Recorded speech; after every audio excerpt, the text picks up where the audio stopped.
The Omnitrix wasn't supposed to do this. Ben Tennyson had faced interdimensional rifts before. Vilgax had tried pulling him through unstable portals at least a dozen times. But this felt different.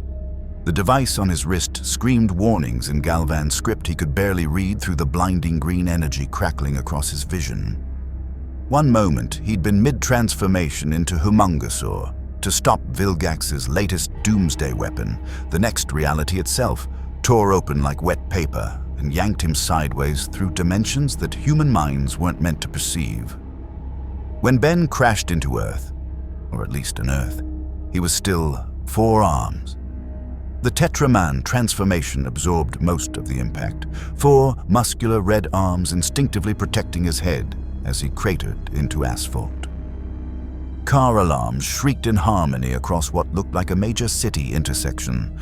Ben groaned, pushed himself upright with all 4 hands, and immediately realized 3 things.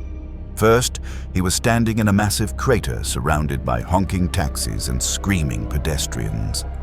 Second, the Omnitrix symbol on his chest was flickering erratically, cycling through colors it definitely shouldn't be displaying. Third, behind him, the skyscraper he'd narrowly avoided demolishing bore a sign reading "Stark Tower." "Okay," Ben muttered in 4 arms' gravelly voice, each word rumbling from his massive chest. Definitely not Bellwood anymore. The dimensional jump must have scrambled his coordinates completely. This city felt like New York. The architecture matched. The aggressive driving certainly did, but something was fundamentally different about the energy signature here. The Omnitrix pulsed with feedback he'd never experienced, as if the device was simultaneously excited and confused by wherever he'd landed. People weren't running yet, just staring and filming on their phones. Ben had dealt with enough alien invasions back home to know that shock phase lasted about 30 seconds before the real panic started. He needed to transform back, get his bearings, figure out where Vilgax had accidentally sent him. The Omnitrix symbol flashed red. Not the normal recharge red. Error red. Critical malfunction red. No, Ben growled, slapping the device with one of 4 arms' massive palms. "Come on, not now." The transformation reversed with a sound like reality hiccuping. Ben stumbled as he suddenly dropped several feet in height and lost 3 arms, his 16-year-old human form considerably less intimidating standing in the middle of downtown destruction. The Omnitrix immediately began the familiar cooldown sequence, but the holographic display showed symbols he didn't recognize and countdown timers that kept glitching between numbers. That's when the sirens started. Not police sirens, something else. Something that sounded distinctly military and far more organized than any response team back home. "Attention, unidentified enhanced individual." A voice boomed from somewhere overhead, amplified and authoritative. "Remain exactly where you are. Do not attempt to transform again. SHIELD agents are inbound to your location." Ben looked up to see 3 black helicopters circling his position. Sleek and aggressive in a way that made plumber ships look friendly. The largest one had something that looked uncomfortably like a weapon platform deploying from its undercarriage. "SHIELD?" Ben called out, trying to sound confident despite his heart hammering in his chest. "Never heard of you guys. Look, this is just a misunderstanding. Interdimensional accident happens all the time." "Interdimensional?" The voice on the speaker paused. "Son, you just fell out of the sky as a 4-armed alien and destroyed a city block. We're way past misunderstandings." Black vans screeched to stops around the crater's perimeter, disgorging agents in tactical gear that would have impressed Grandpa Max. They moved with practiced precision, establishing a perimeter with weapons Ben couldn't immediately identify, but definitely didn't want pointed at him. The civilians were being efficiently evacuated, which at least suggested these SHIELD people weren't completely paranoid, just mostly paranoid. Ben's hand dropped to the Omnitrix instinctively. The device was still cooling down, but maybe if he could override the recharge protocol. "I wouldn't do that." A woman's voice, calm but carrying an edge that made Ben freeze. She stepped through the shield perimeter with the confidence of someone who could personally stop any transformation he attempted, even without the small army backing her up. Red hair, tactical suit, and an expression that suggested she'd dealt with far worse than confused teenagers with alien watches. Director Fury wants a conversation. You're either going to have that conversation here, surrounded and making everyone nervous, or you're going to come with us voluntarily and we can sort this out somewhere less public. And if I say no? Ben asked, though he already knew the answer. He'd been in enough bad situations to recognize when cooperation was the smart play, at least temporarily. The woman's slight smile didn't reach her eyes. Then this gets significantly more complicated for everyone involved, and I really don't want to fill out that paperwork. Ben glanced at the Omnitrix. Still recharging, and even if it wasn't, he had no idea how stable the transformations would be in whatever dimension this was. He'd dealt with the plumbers before, cooperated with authority when it made sense. These shield people seemed organized, professional, and, based on their equipment, prepared for exactly this kind of situation. That last part was either reassuring or terrifying, and Ben hadn't decided which yet. "Fine," he said, raising his hands in surrender. "But for the record, I'm a hero where I come from. Ask anyone in Bellwood. Well, anyone in my dimension's Bellwood. This is all just a really weird dimensional malfunction." "Uh-huh." The woman made a gesture, and two agents moved in with what looked like some kind of scanning equipment. "We'll add that to the file right next to unregistered enhanced individual and possible alien threat. I'm Agent Romanoff. Welcome to Earth." Well, our Earth. This is probably going to be a very interesting day for both of us. If you want to see more characters enter different universes, hit that subscribe button and drop the name of a character and the universe you'd want to see them in down in the comments below. With great power comes great responsibility. As the shield agents closed in with their scanners, Ben watched the Omnitrix cycle through another series of unfamiliar symbols. The device seemed almost frantic, like it was trying to catalog an overwhelming amount of new data. Whatever dimension Vilgax had accidentally thrown him into, it was unlike anything the Omnitrix had encountered before. And somewhere in the back of Ben's mind, the hero instinct Grandpa Max had trained into him whispered that this Earth, this universe, had problems far bigger than interdimensional teenagers falling out of the sky. The shield transport was impressive, Ben had to admit. The interior looked like something from a science fiction movie, all holographic displays, reinforced walls, and technology that made the Omnitrix's usual interface look almost primitive by comparison. They'd secured him in what Agent Romanoff called a consultation room, but what was clearly a very sophisticated holding cell, complete with what Ben suspected were alien tech dampening fields humming in the walls. At least they hadn't tried to remove the Omnitrix. That had ended badly for everyone last time someone attempted it. The watch finally chimed, signaling full recharge, but the holographic display still showed those strange, glitching symbols. Ben cycled through the alien selection interface and felt his stomach drop. Half his usual roster was accessible. Humungousaur, XLR8, Jetray, Swampfire, but several were showing error codes. Worse, the Omnitrix kept pinging with what could only be described as aggressive curiosity, like a scanner that had just discovered a treasure trove of new samples and couldn't decide what to catalog first. The door hissed open. A man entered wearing a long black coat and an eye patch that would have looked ridiculous on anyone else, but somehow made him more intimidating. He carried himself like someone accustomed to having the most dangerous thing in any room be himself, which was saying something given Ben's usual alien forms. "Ben Tennyson," the man said, his single eye fixing on Ben with an intensity that made the teenager resist the urge to squirm. "Age 16, according to the identification we pulled from your jacket. No records in any database we have access to, and we have access to quite a few. No fingerprints, no birth certificate, no social security number. You don't exist. Director Fury, Ben guessed, remembering Agent Romanoff's mention of the name. Look, I can explain. You fell out of the sky as a four-armed red alien in the middle of Manhattan, Fury continued as if Ben hadn't spoken. Witnesses report you transformed from human to alien and back again using that device on your wrist. Our scanners can't get a clear reading on it. It says it's everything from a weapon to a medical device to a quantum computer, depending on when we scan. So why don't you start with what it actually is and why you're really here? Ben took a breath. He'd been interrogated by plumbers before, even by some interstellar authorities who took their jobs way too seriously.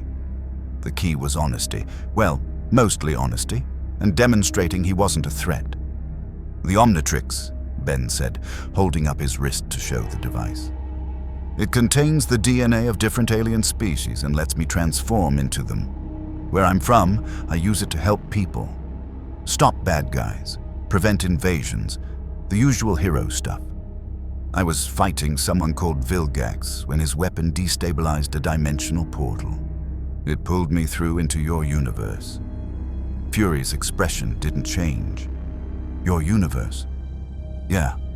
Different dimension, alternate Earth, parallel reality, whatever you want to call it. The Omnitrix has dimensional coordinates in its database, but right now it's having trouble figuring out exactly where I am. Ben gestured at the flickering interface. Your universe has some kind of energy signature mine doesn't. The device is trying to adapt. And while it adapts, Fury said slowly, you have access to how many of these alien forms? 63 catalogued species, Ben admitted, though some of them aren't working right now because of the dimensional interference. The transformations are stable, but the recharge cycle is longer and the master control is glitching. Fury was quiet for a long moment, his single eye studying Ben with an intensity that made it clear the man was running calculations Ben couldn't begin to guess at. When he finally spoke, his tone had shifted slightly. Not friendly, but perhaps marginally less suspicious. The world you landed in is dangerous, Ben Tennyson. We've dealt with alien invasions before. Last year, in fact. Right over that same Manhattan neighborhood you just cratered.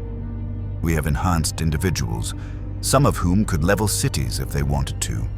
We have hostile nations developing weapons specifically to counter those individuals, and we have threats out in space that make your Vilgax sound like a playground bully. Ben straightened in his chair. I've dealt with universe-ending threats before. Hybrid, Dagon, Maltruant. The Omnitrix was created to bring peace between species, not to be a weapon. I've been doing this since I was 10 years old. 6 years, Fury said thoughtfully. And you're still alive. That says something. He pulled out what looked like a highly advanced tablet and slid it across the table. These are the incidents we've had in the last 5 years alone. Look at them. Really look. Ben scrolled through the files, his eyes widening at each report. The Battle of New York. Aliens called Chitauri pouring through a portal in the sky, while a team of enhanced humans fought them back. Something called the Destrooyer, raising a small New Mexico town. References to someone named Iron Man stopping terrorists with advanced armor. A massive green creature dubbed the Hulk tearing through Harlem.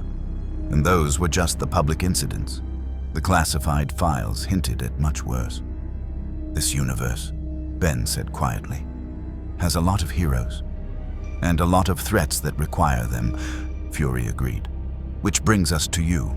That device makes you one of the most potentially dangerous individuals I've encountered, and I've encountered Thor. So here's the situation.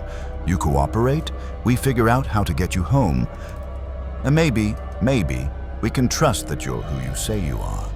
You don't cooperate, and we have facilities that can hold you indefinitely while we figure out what to do with alien technology we can't even properly scan. Ben's hand moved to the Omnitrix instinctively. He could transform right now. 4 arms could break through the walls. XLR8 could outrun anything they had. Way Big could... No. Fighting S.H.I.E.L.D. would prove Fury's suspicions right and make everything worse. These people had protected their world from alien invasions. They had every reason to be paranoid. "I'll cooperate," Ben said firmly. "But I'm not a threat. I'm a hero. Ask anyone from my dimension. I've saved my Earth more times than I can count. I didn't come here to cause trouble." "Good." Fury stood, and some of the tension in the room dissipated slightly. "Then you're going to stay in SHIELD custody while we run tests on your device and verify your story. If you're telling the truth, we'll help you get home. If you're not..." He left the threat hanging. Before Ben could respond, alarms blared throughout the facility. Red emergency lights flooded the hallway outside his cell, and Ben heard running footsteps and shouted commands. Agent Romanoff's voice came through Fury's earpiece, loud enough for Ben to hear the urgency. "Director, we have a situation. Multiple hostiles attempting to breach the Triskelion. They're after the dimensional arrival. They're after the kid." Fury's expression hardened into something dangerous. "How many?" "At least 20. Heavily armed, using tech we don't recognize." "Sir, these aren't opportunistic criminals. This is organized. Someone knew exactly when and where to hit us." Ben stood as Fury turned to face him, the director's single eye calculating odds at lightning speed.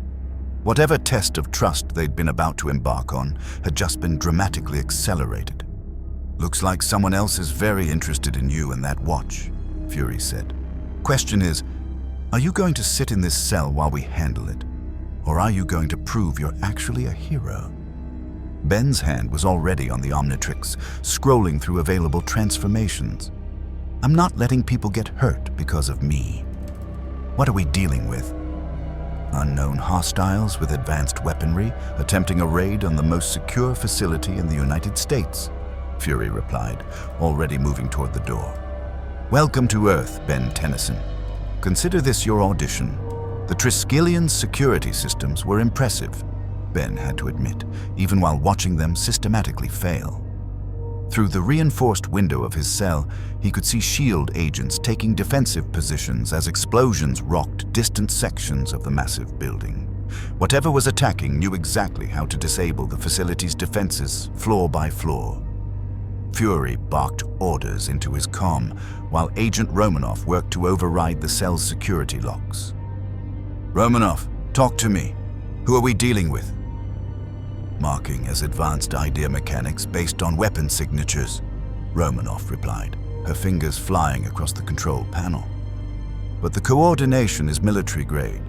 Someone's bankrolling them, and they came prepared with intel on our entire security grid." The lock disengaged with a pneumatic hiss. Fury stepped aside as Romanoff pulled the door open, her weapon trained past Ben's shoulder at the corridor beyond. "Stay close, stay smart, and if that watch goes haywire, you tell us immediately," Fury ordered, already moving. "Romanoff, get him to..." The wall exploded inward. Ben hit the ground on instinct, debris raining over him as armed figures in yellow hazmat-style combat suits poured through the breach. Their weapons crackled with energy that made Ben's teeth ache, some kind of electromagnetic pulse technology designed to disable electronics. One of them fired a burst directly at Fury, who dove behind an overturned desk while Romanoff returned fire with practiced precision. "So much for auditions," Ben muttered, slamming his hand down on the Omnitrix. Green light flooded the corridor as his body exploded into crystalline angles and geometric perfection. "Let's go! Diamond Head!" His voice echoed strangely through a body that was now living Petrosapien crystal, refracting the emergency lighting into rainbow patterns across the walls. The hostile closest to him fired an electromagnetic pulse that would have fried any normal electronics. It hit Diamond Head's crystalline chest and dispersed harmlessly, absorbed into a structure that was organic geology rather than technology. "Huh?" Ben said, examining his hand as crystal shards began growing from his fingers. "That's actually convenient." Then the real fighting started. Ben wasn't used to holding back. Back in Bellwood, when DNA-aliens or Forever Knights attacked, he could let loose without worrying too much about collateral damage. But here, in the middle of SHIELD's headquarters with agents in the crossfire, He had to be surgical. He raised his arm and fired a barrage of crystal shards, not at the hostiles themselves, but at their weapons. The energy rifles shattered under the onslaught, sparking and dying as their wielders stumbled back in confusion. "Non-lethal?" Fury shouted, popping up from cover to drop 2 attackers with precisely placed shots. "I need someone alive to interrogate." "Working on it," Ben called back, growing a crystal wall between the hostiles and the agents. The attackers immediately tried to flank, their coordination suggesting serious training. One of them pulled what looked like a sonic weapon, aiming it directly at Diamond Head's crystalline structure. Bad move.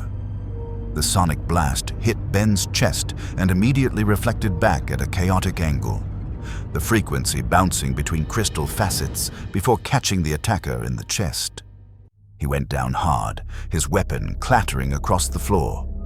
Ben reshaped his arm into a crystalline hammer and brought it down on 2 more rifles, reducing them to expensive scrap metal. "Okay, these guys definitely came prepared," Ben grunted, deflecting another energy blast with a quickly grown crystal shield. "They've got weapons specifically designed to take down enhanced individuals." "Which means they knew exactly what they were walking into," Romanoff observed coldly, taking down another hostile with a move that looked effortless but probably required years of training. "Someone leaked intelligence on our security protocols." The attackers were retreating now, dragging their wounded and firing covering shots. Ben started to pursue before Fury's voice stopped him. "Let them go. We need to secure the facility and account for all personnel. Romanoff, check for other breach points. Ben, stay crystalline until we're certain there aren't any secondary teams." Ben was about to respond when the Omnitrix chirped a warning. The symbol on his chest began flashing between green and red, and he felt the transformation starting to destabilize. Not failing, but definitely struggling to maintain cohesion in whatever energy field permeated this universe. Director, the watch is being weird again." A blur of red and blue crashed through the ceiling. Ben barely had time to register someone in a costume before they webbed his crystalline arms to the wall with substance that stuck even to his smooth surface. The newcomer flipped backward, landing in a crouch with one hand extended and fingers positioned in a distinctly web-shooting gesture. "Okay, S.H.I.E.L.D. I got here as fast as I could after seeing the news about the alien invasion. Wait, you already caught the alien?" The voice was young, male, and carried the kind of nervous energy Ben recognized from looking in a mirror. "And he's made of crystals? That's new. Usually the aliens are more tentacly." "Stand down, Spider-Man," Fury said with the tone of someone who'd had this exact conversation before. "This one's friendly." "Mostly." "Mostly," Spider-Man repeated, though his stance relaxed slightly. "Okay. But friendly aliens still broke a bunch of stuff in Midtown last year, so you'll forgive me for being cautious." He tilted his head, examining Ben with what seemed like genuine curiosity. "Also, is that a watch?" "You've got a watch embedded in crystal alien chest? That's actually kind of cool from a design standpoint." "I'm not an alien," Ben interrupted, then paused. "I mean, technically right now I'm an alien. But I'm a human who turns into aliens. It's complicated." The Omnitrix flashed insistently. Ben sighed and slapped the symbol on his chest, reverting to human form in a burst of green light. The webbing fell away as his crystalline structure vanished, leaving him standing there in his jacket and jeans, while Spider-Man's eyes, or at least the large white lenses on his mask, widened comically. "Okay, that's actually really cool," Spider-Man said, lowering his hands completely. "You're like me." "Well, not exactly like me. I don't turn into crystals, but the young hero thing." "How old are you? I'm not supposed to tell people. Secret identity and all, but you look about my age." "Spider-Man," Fury interrupted with impressive patience. "Briefing, now. Ben Tennyson, this is Spider-Man, one of New York's vigilante heroes." "Spider-Man, Ben is from another dimension and may have just painted a target on our facility for every criminal organization interested in alien technology. The attack you responded to was specifically aimed at capturing him. Spider-Man's demeanor shifted immediately, the nervous energy focusing into something more serious. So what you're saying is, bad guys want the dimension-hopping alien watch, and if they get it, that's probably universe-endingly bad. That's the working theory. Romanoff confirmed, holstering her weapon as she returned from her security sweep. 3 breach points, all simultaneously executed. Professional job. They knew our response protocols and had weapons designed to counter enhanced individuals. AIM, Spider-Man said immediately. Yellow hazmat suits, scary weapons, delusions of technological grandeur. They've been quiet lately, which usually means they're planning something big. He looked at Ben. So, Dimension Traveler, you accidentally bring any universe-destroying artifacts with you, besides the obvious watch of alien transformations? Ben shook his head. Just me and the Omnitrix. But if someone like AIM gets their hands on it... He didn't need to finish the thought.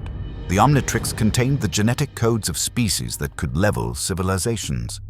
In the wrong hands, it was exactly the kind of weapon that could destabilize an entire planet.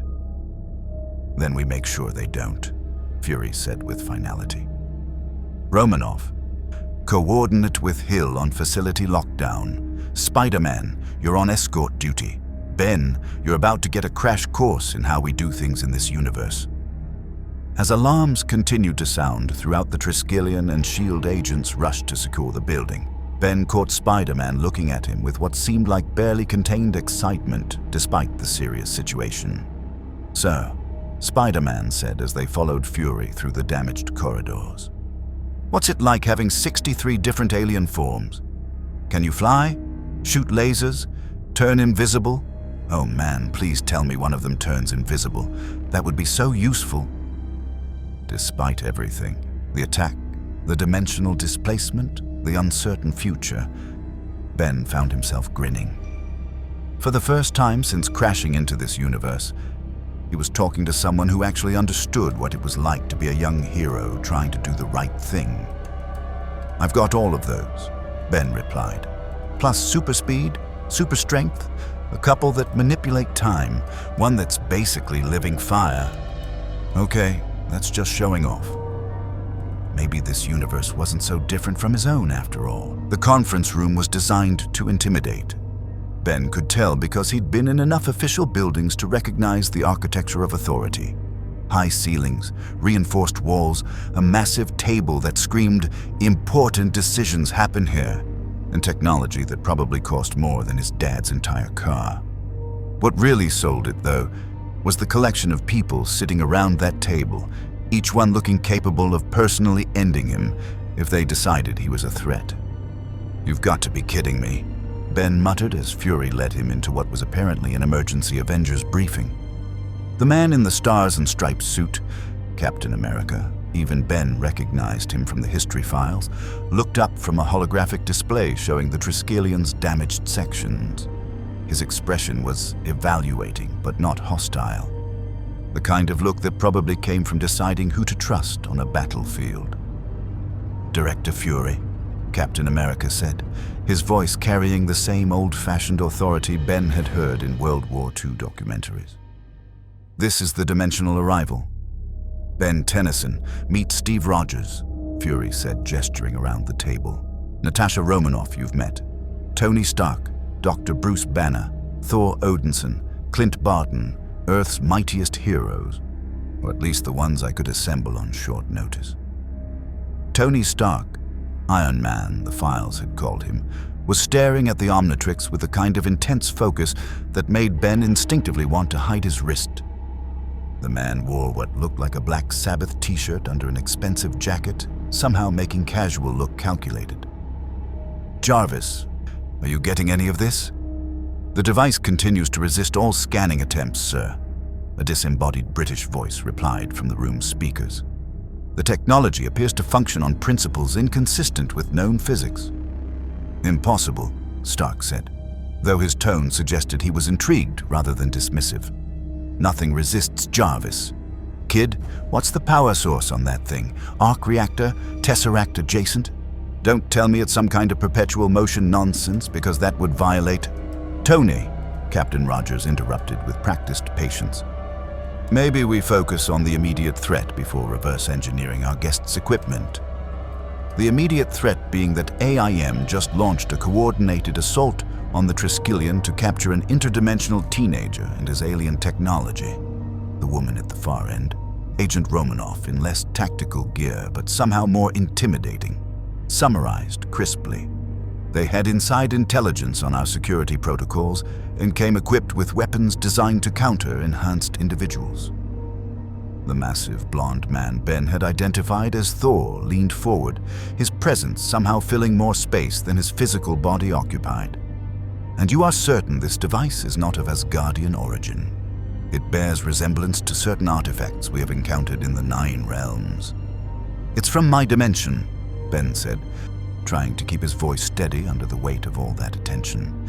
Created by a Galvan named Azimuth to catalog alien DNA and promote peace between species. I've been using it for 6 years to protect my Earth. Your Earth? Dr. Banner repeated softly. He'd been quiet until now, studying Ben with an intensity that suggested the brilliant physicist was several steps ahead in calculating implications. Implying multiverse theory isn't just theory in your universe. The device pulled you through dimensional barriers. Accidentally, Ben clarified. I was fighting someone and his weapon destabilized a portal.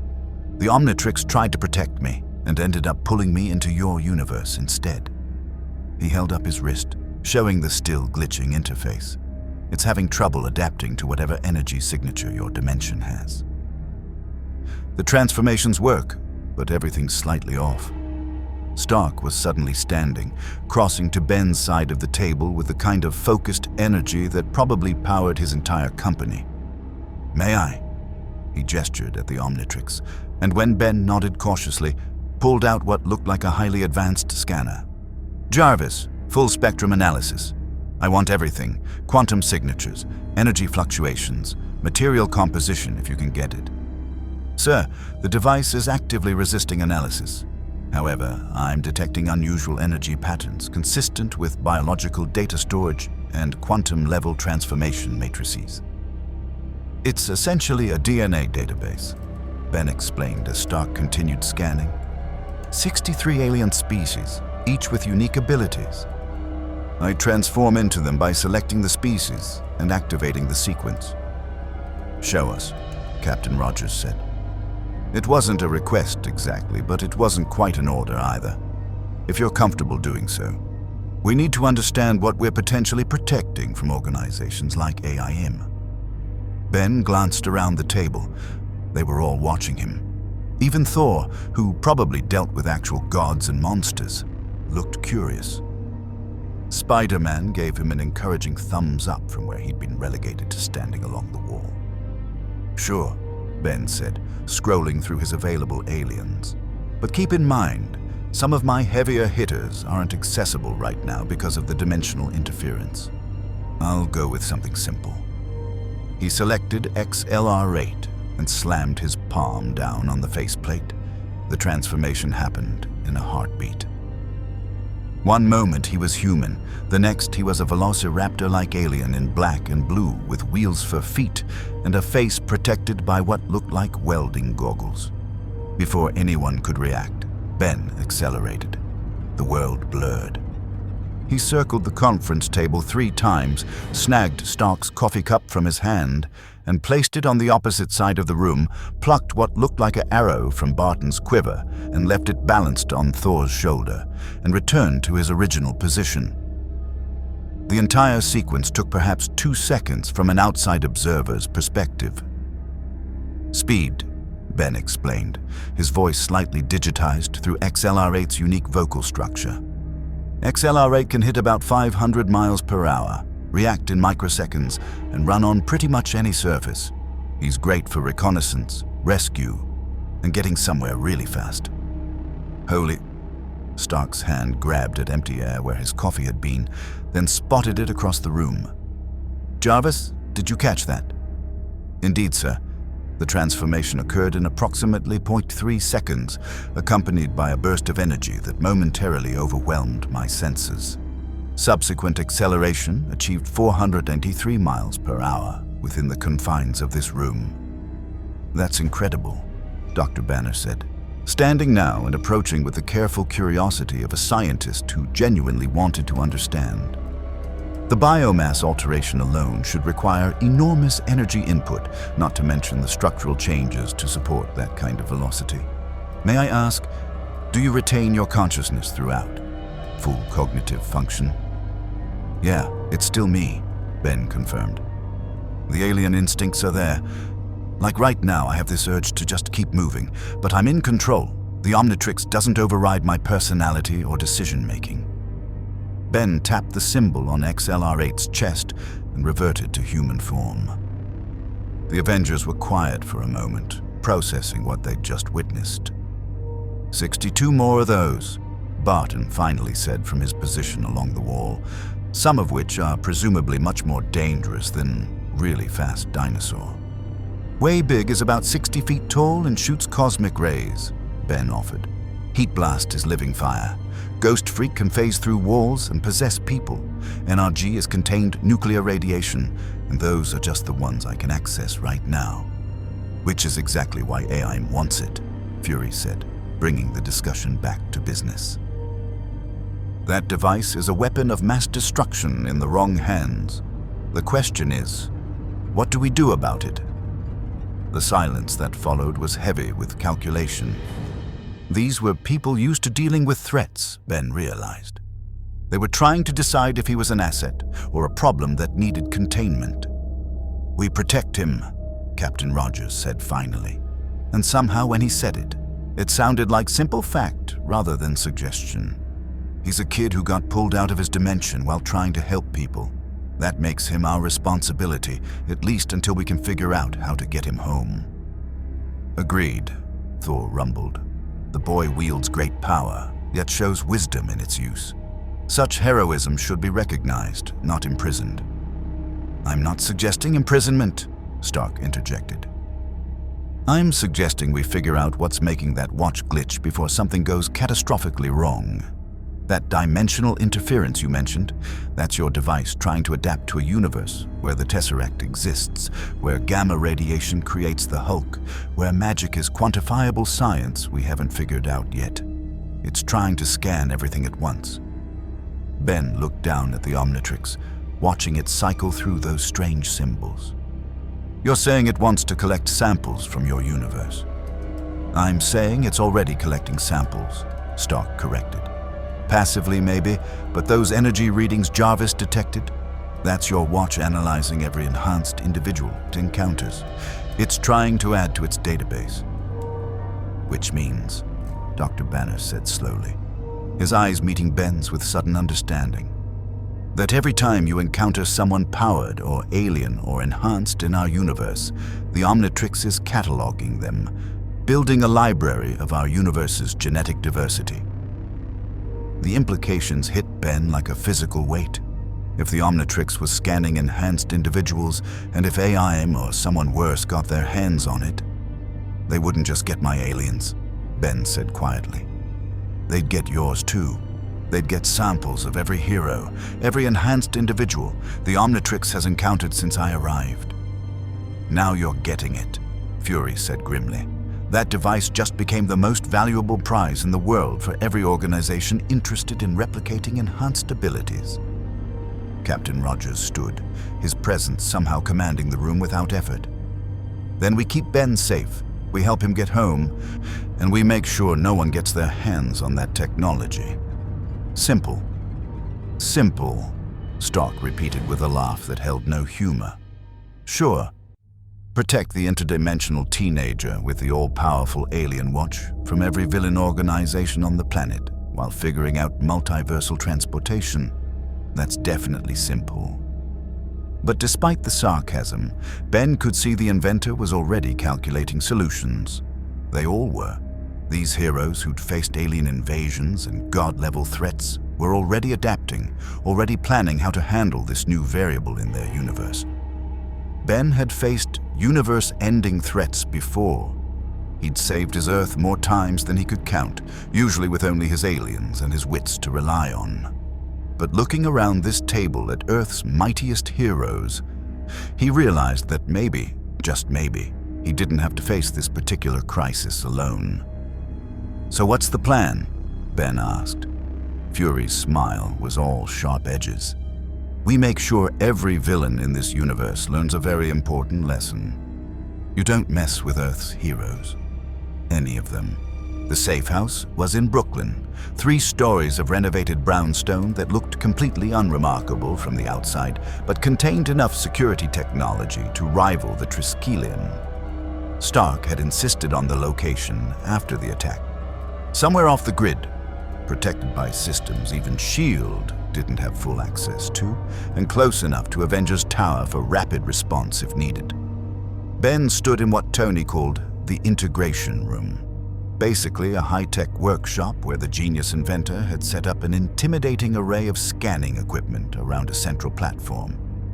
The Omnitrix pulsed with its usual green glow, but the holographic display continued cycling through those unfamiliar symbols that represented this universe's overwhelming catalog of new genetic data.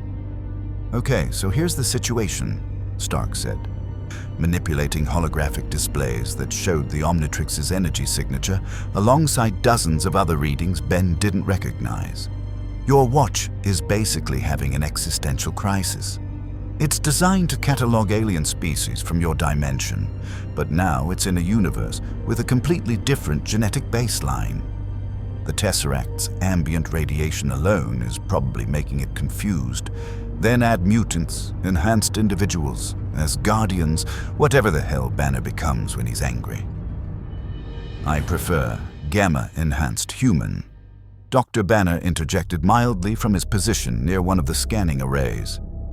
He'd been remarkably helpful over the past few hours, approaching the Omnitrix with genuine scientific curiosity rather than the suspicion Ben had expected. "But yes, the energy signature your device emits changes based on proximity to enhanced individuals. It's definitely attempting to catalog us." "It's never done this before," Ben admitted, watching the Omnitrix's display with growing concern. "I've encountered thousands of alien species, but it's always been controlled sampling. This feels different, like it's trying to grab everything at once and can't process it all." Spider-Man, who'd insisted on staying for moral support, and because this is way cooler than studying for midterms, perched on a support beam near the ceiling. "So what happens if it actually succeeds in scanning someone? Does Ben suddenly get access to our powers?" "Theoretically," Ben said, scrolling through his available aliens and noting several were still showing error codes. "But the Omnitrix doesn't just copy powers, it reconstructs the entire alien species at their genetic peak. If it scanned, say, an Asgardian, you'd transform into a theoretical perfect Asgardian specimen," Dr. Banner finished, his eyes widening. "Not Thor specifically, but an Asgardian at the apex of their species' potential. That's actually brilliant from a genetic preservation standpoint. Terrifying, but brilliant. And exactly why every villain organization on the planet is going to want it," Stark added grimly. "Imagine AIM with the ability to create perfect specimens of enhanced humans, or Hydra with access to super soldier genetics, or worse." He pulled up another display showing energy readings. "Someone figures out how to replicate the transformation technology without the safety protocols. Forced transformations, genetic weapons, biological terrorism on a scale we've never seen." The room went quiet. Ben had known the Omnitrix was powerful. He'd spent 6 years using it to save his universe.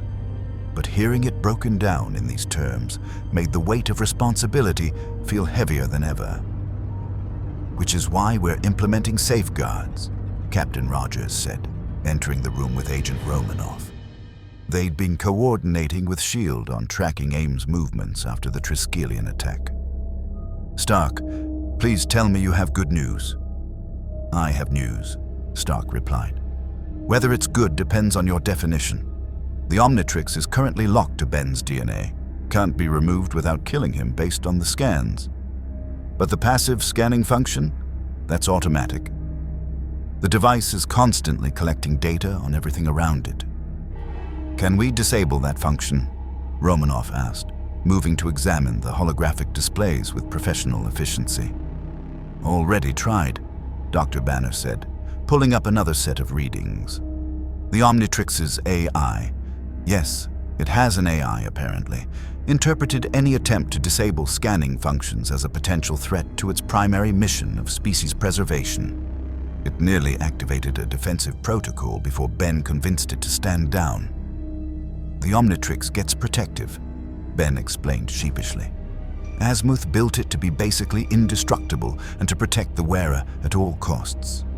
If it thinks someone's trying to damage or disable it, things get explosive. Stark laughed, though there wasn't much humor in it. Of course they do, because nothing in my life can ever be simple. He manipulated the holographic display, pulling up what looked like a three-dimensional map of the Omnitrix's internal structure. Okay, here's what I'm thinking. We can't stop the scanning, but we can maybe redirect it. Give the watch something specific to analyze instead of trying to catalog everything at once.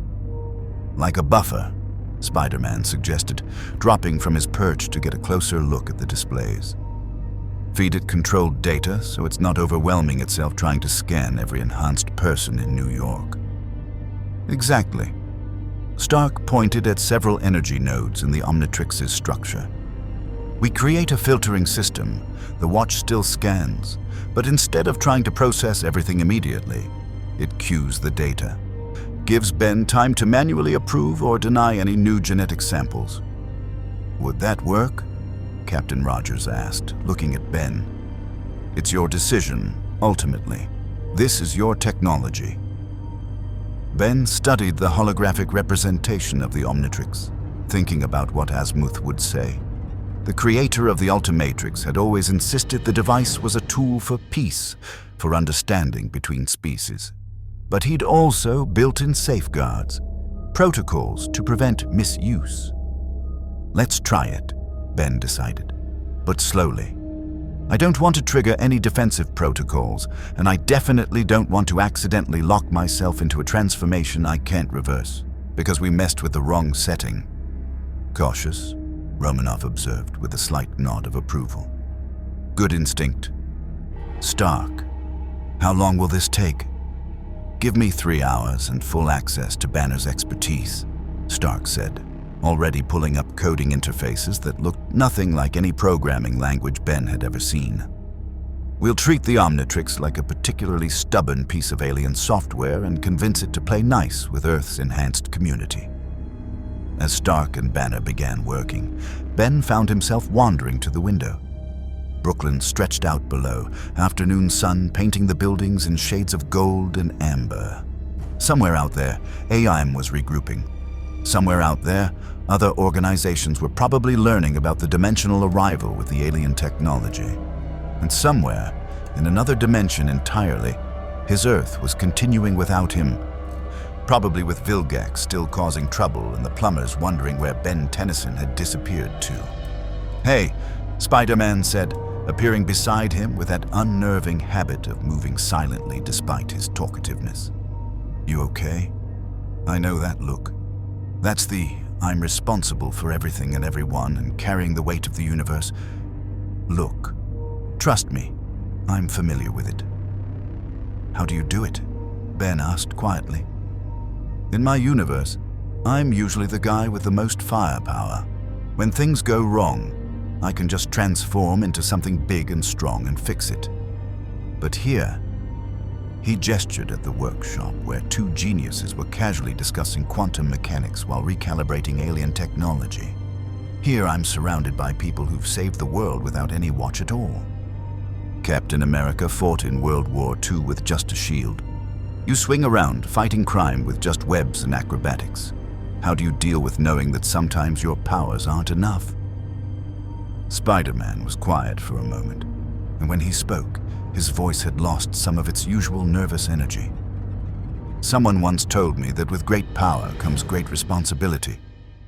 I think about that every day. But here's the thing. It's not about having the most power.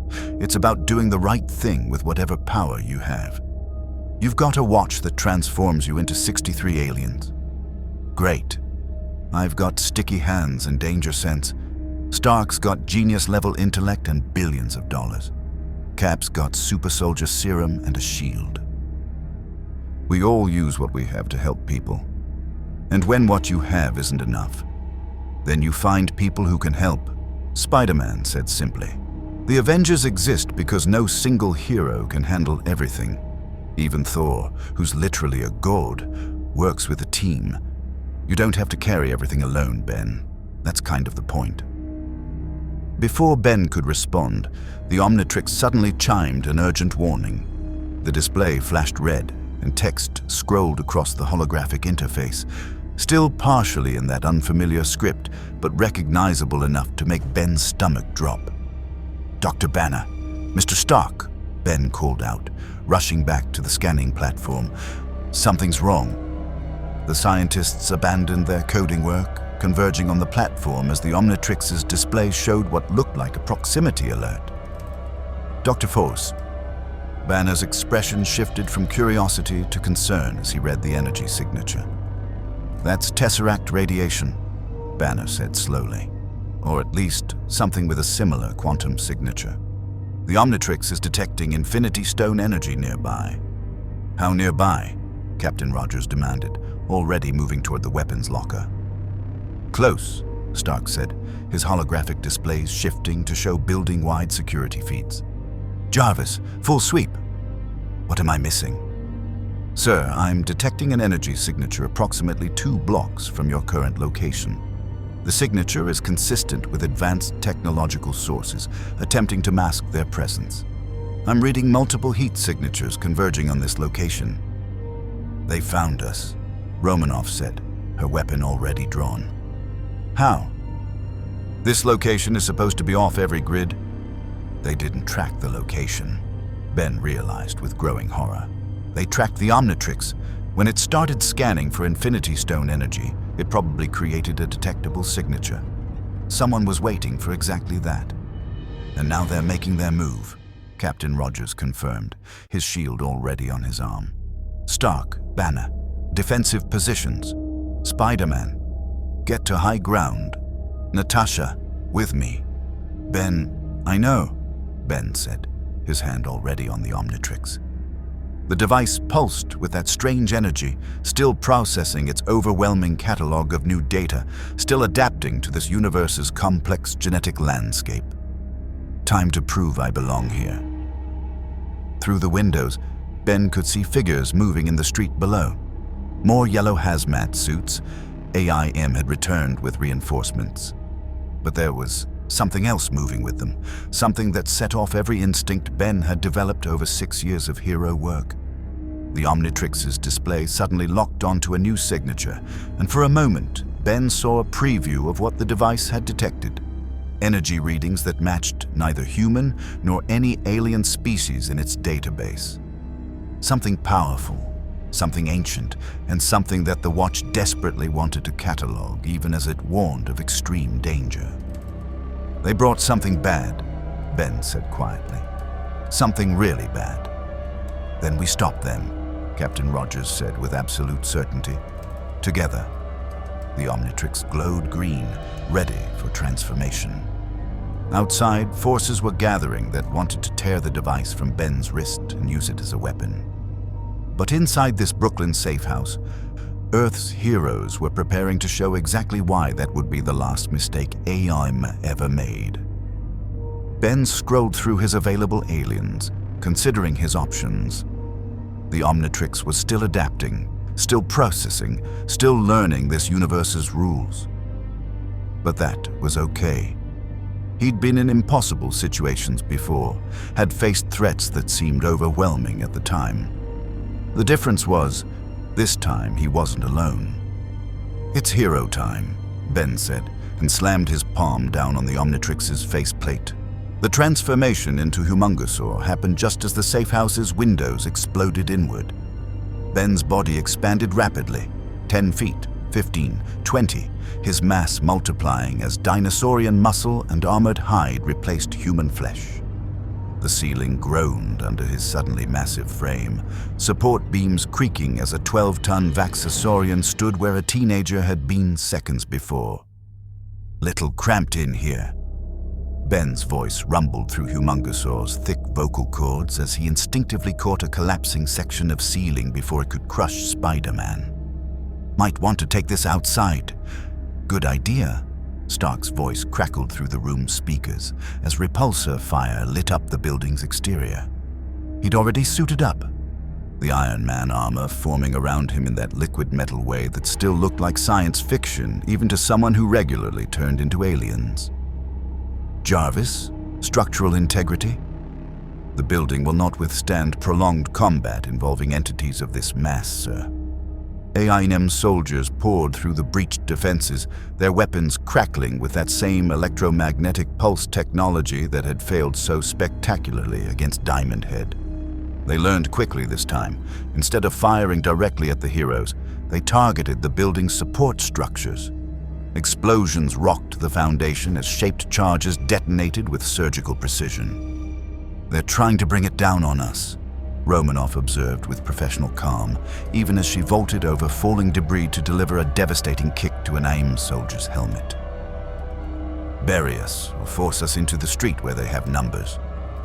Then we accommodate them," Captain Rogers decided, his shield deflecting energy blasts back at their sources. "Controlled evacuation. Stark, clear us a path. Ben, you're our battering ram." Ben didn't need to be told twice.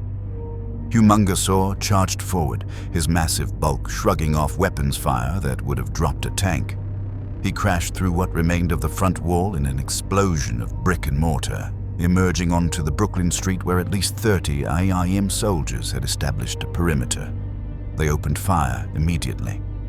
Energy blasts scorched Humungousaur's armored hide, each impact feeling like angry hornets rather than actual threats.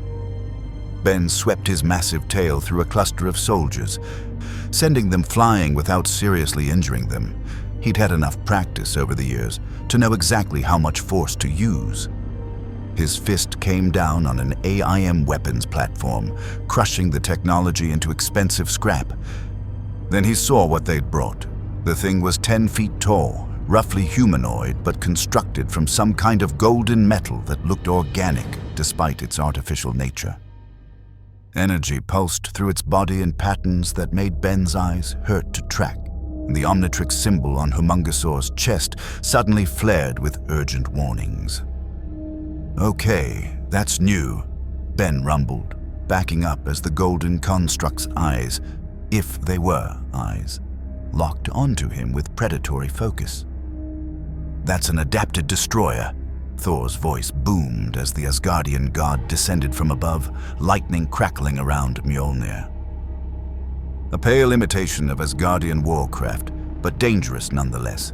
Arm must have recovered fragments from New Mexico and reconstructed the technology.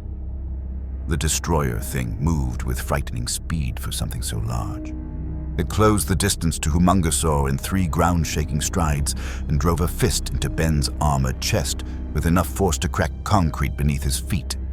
The impact actually hurt, pushing Humungousaur back several yards. "Okay, you've got my attention," Ben growled, retaliating with a punch that would have demolished a building. The destroyer absorbed the impact with barely a stagger, its chest opening to reveal what looked disturbingly like an energy cannon. "Move!" Stark shouted, but Ben was already diving aside as a beam of concentrated energy carved through the space he'd occupied. The blast hit a parked car, which promptly melted. "Right, so no blocking that," Ben muttered, rolling to his feet with agility that Humungousaur's bulk should have made impossible. "Time for an upgrade." He slammed his palm on the Omnitrix symbol and felt the transformation shift. Humungousaur's mass compressed and reconfigured, armored hide giving way to crystalline structure as Ben became Diamond Head. The change happened just as the destroyer fired another blast. This one caught Diamond Head square in the chest and reflected back at chaotic angles, the energy dispersing through his refractive body. Much better, Ben said, growing crystal shards from his arms that gleamed in the afternoon sun. Let's see how your toy handles this. He fired a barrage of crystal projectiles at the destroyer while advancing, each shard growing from his body and launching with kinetic force that shattered pavement. The destroyer weathered the assault, its golden metal showing scorch marks, but no real damage. Behind it, AIM soldiers were setting up what looked like containment equipment, nets, restraints, technology specifically designed to capture and hold enhanced individuals. They're not trying to kill us, Dr. Banner observed from his position near the safe house's ruined entrance. He'd stayed human so far, which Ben had learned meant either the situation wasn't desperate enough yet, or Banner was specifically choosing not to escalate. They want Ben and the Omnitrix intact. Then we make sure they leave disappointed, Captain Rogers declared, his shield ricocheting between 3 AIM soldiers before returning to his hand. Stark, can you disable that construct? Working on it, Iron Man replied, circling the destroyer and firing repulsor blasts at what Jarvis was identifying as potential weak points. But this thing's built from Asgardian metallurgy. My weapons aren't designed to. Wait, Thor, channel lightning through your hammer toward its power core. Thor complied immediately, Mjolnir erupting with electrical fury that would have powered a small city. The lightning struck the destroyer's chest dead center, and for a moment, the construct seized up, its movements glitching. That moment was all Ben needed. He transformed again, the Omnitrix still cooperating despite the dimensional interference, becoming XLR8 in a flash of green light. The world slowed to a crawl from his perspective as kineceleran reflexes kicked in. Ben accelerated to his maximum speed, circling the disabled destroyer while analyzing its construction. Stark was right. It was adapted Asgardian technology, but the integration points where AIM had added their own modifications were obvious to someone moving fast enough to perceive individual welds. Ben grabbed one of the crystal shards he'd left scattered across the battlefield during his Diamond Head phase and jammed it into a critical joint with enough force to disrupt the construct's motor functions. The destroyer toppled, crashing to the pavement hard enough to crack the street. AIM soldiers immediately abandoned their containment equipment and retreated, recognizing a losing battle when they saw one. "Let them go," Captain Rogers ordered as Barton moved to pursue. "We need to understand what they were really after here." Ben reverted to human form, breathing hard. The rapid transformations were taking their toll. Not physically, the Omnitrix handled that, but mentally. Each alien form came with its own instincts, its own way of perceiving the world, and switching between them so quickly in such a high-stakes situation was exhausting. "They were testing us," Romanoff said, holstering her weapons as she surveyed the battlefield. "Or testing Ben, specifically. That destroyer construct was designed to force transformations, to make him cycle through different forms. To see what he could do," Dr. Banner finished, his expression troubled. "They're collecting data. Every transformation Ben makes, they're learning his capabilities, his patterns, his limitations." Stark landed beside the fallen destroyer, his faceplate retracting to reveal a grim expression. "Jarvis is detecting multiple recording devices in the area. Not just the destroyer, the AIM soldiers had body cameras, the drones overhead, probably satellites. Someone just got a comprehensive demonstration of the Omnitrix's capabilities." "Hydra," Spider-Man said from his perch on a nearby lamppost. "It's always Hydra when things get complicated. AIM provides the tech, Hydra provides the coordination and intel." "Cut off one head, 2 more take its place," Ben muttered, recognizing the reference from the mythology Gwen had forced him to study. "So what? They're just going to keep attacking until they figure out how to counter every alien I have? Or until they realize they don't need to counter all of them," Captain Rogers said quietly. "Just one. The right one at the right time." The Omnitrix chose that moment to chime another warning.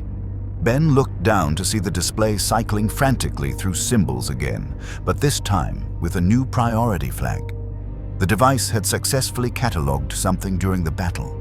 The Destroyer's Asgardian metallurgy, the energy signatures from Stark's repulsors, something in Thor's lightning, or possibly all of them simultaneously.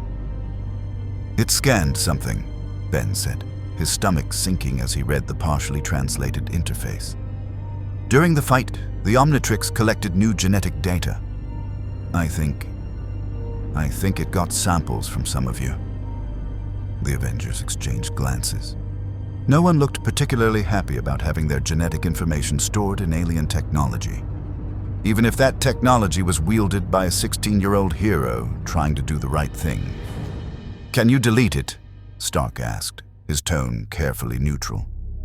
"Not that I don't trust you, kid, but the idea of my DNA floating around in a device that every villain organization on the planet wants is making me twitchy."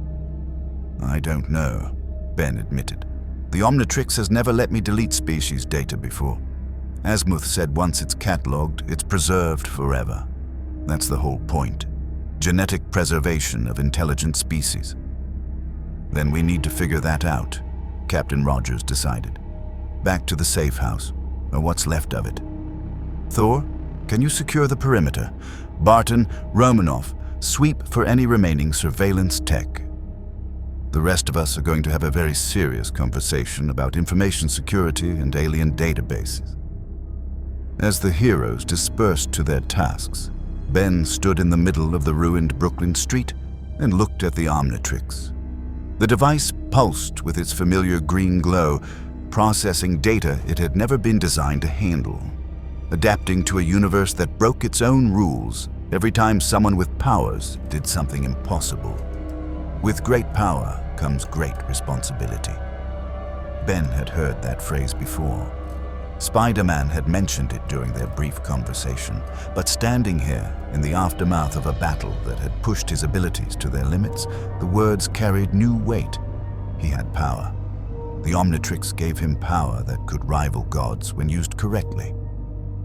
But what was his responsibility when that power could become a weapon in the wrong hands? What if saving this universe required him to risk everything his watch represented? "Hey," Spider-Man said, swinging down to land beside him. "Stop overthinking. I can literally see you spiraling from here. We'll figure this out. That's what heroes do. We figure it out. And if we can't, then we improvise. Also what heroes do." Spider-Man clapped him on the shoulder. "Come on. Captain America wants to have a serious conversation, which means we're about to get a speech about responsibility and teamwork that will somehow make perfect sense despite the insanity of our current situation. It's kind of his thing." Ben followed, but couldn't shake the feeling that something had fundamentally changed. The Omnitrix had crossed a line by scanning the Avengers, however accidentally. And somewhere out there, Hydra and AIM were analyzing footage of his transformations, looking for weaknesses, planning their next move. The universe had gotten a lot more complicated in the last few hours. The serious conversation Captain Rogers wanted to have lasted 3 hours and involved enough technical jargon from Stark and Banner to make Ben's head spin. The conclusion was both simple and terrifying. The Omnitrix couldn't delete catalogued species data.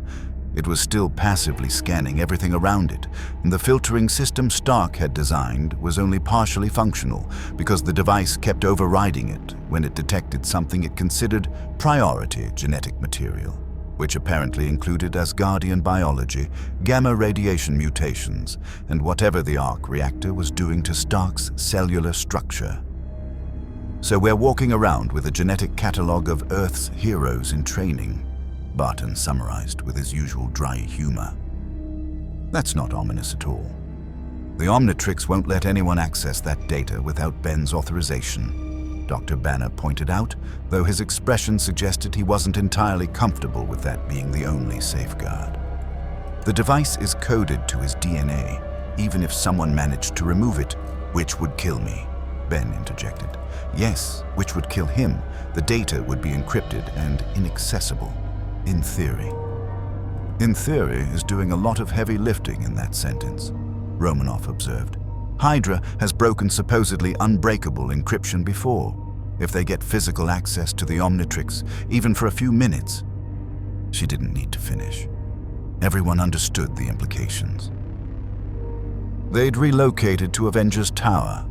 Stark had insisted after the Brooklyn safe house became a smoking crater, and Ben was trying not to be overwhelmed by the sheer scale of the building.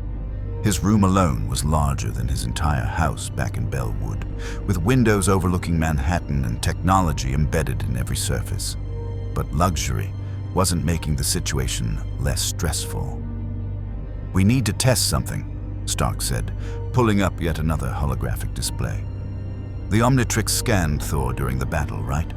So theoretically, Ben should now have access to an Asgardian transformation. I want to see what happens when you attempt it." "Tony," Captain Rogers said with warning in his voice, "we don't know if that's safe. The dimensional interference has already caused instability, which is exactly why we need to test it in a controlled environment," Stark argued.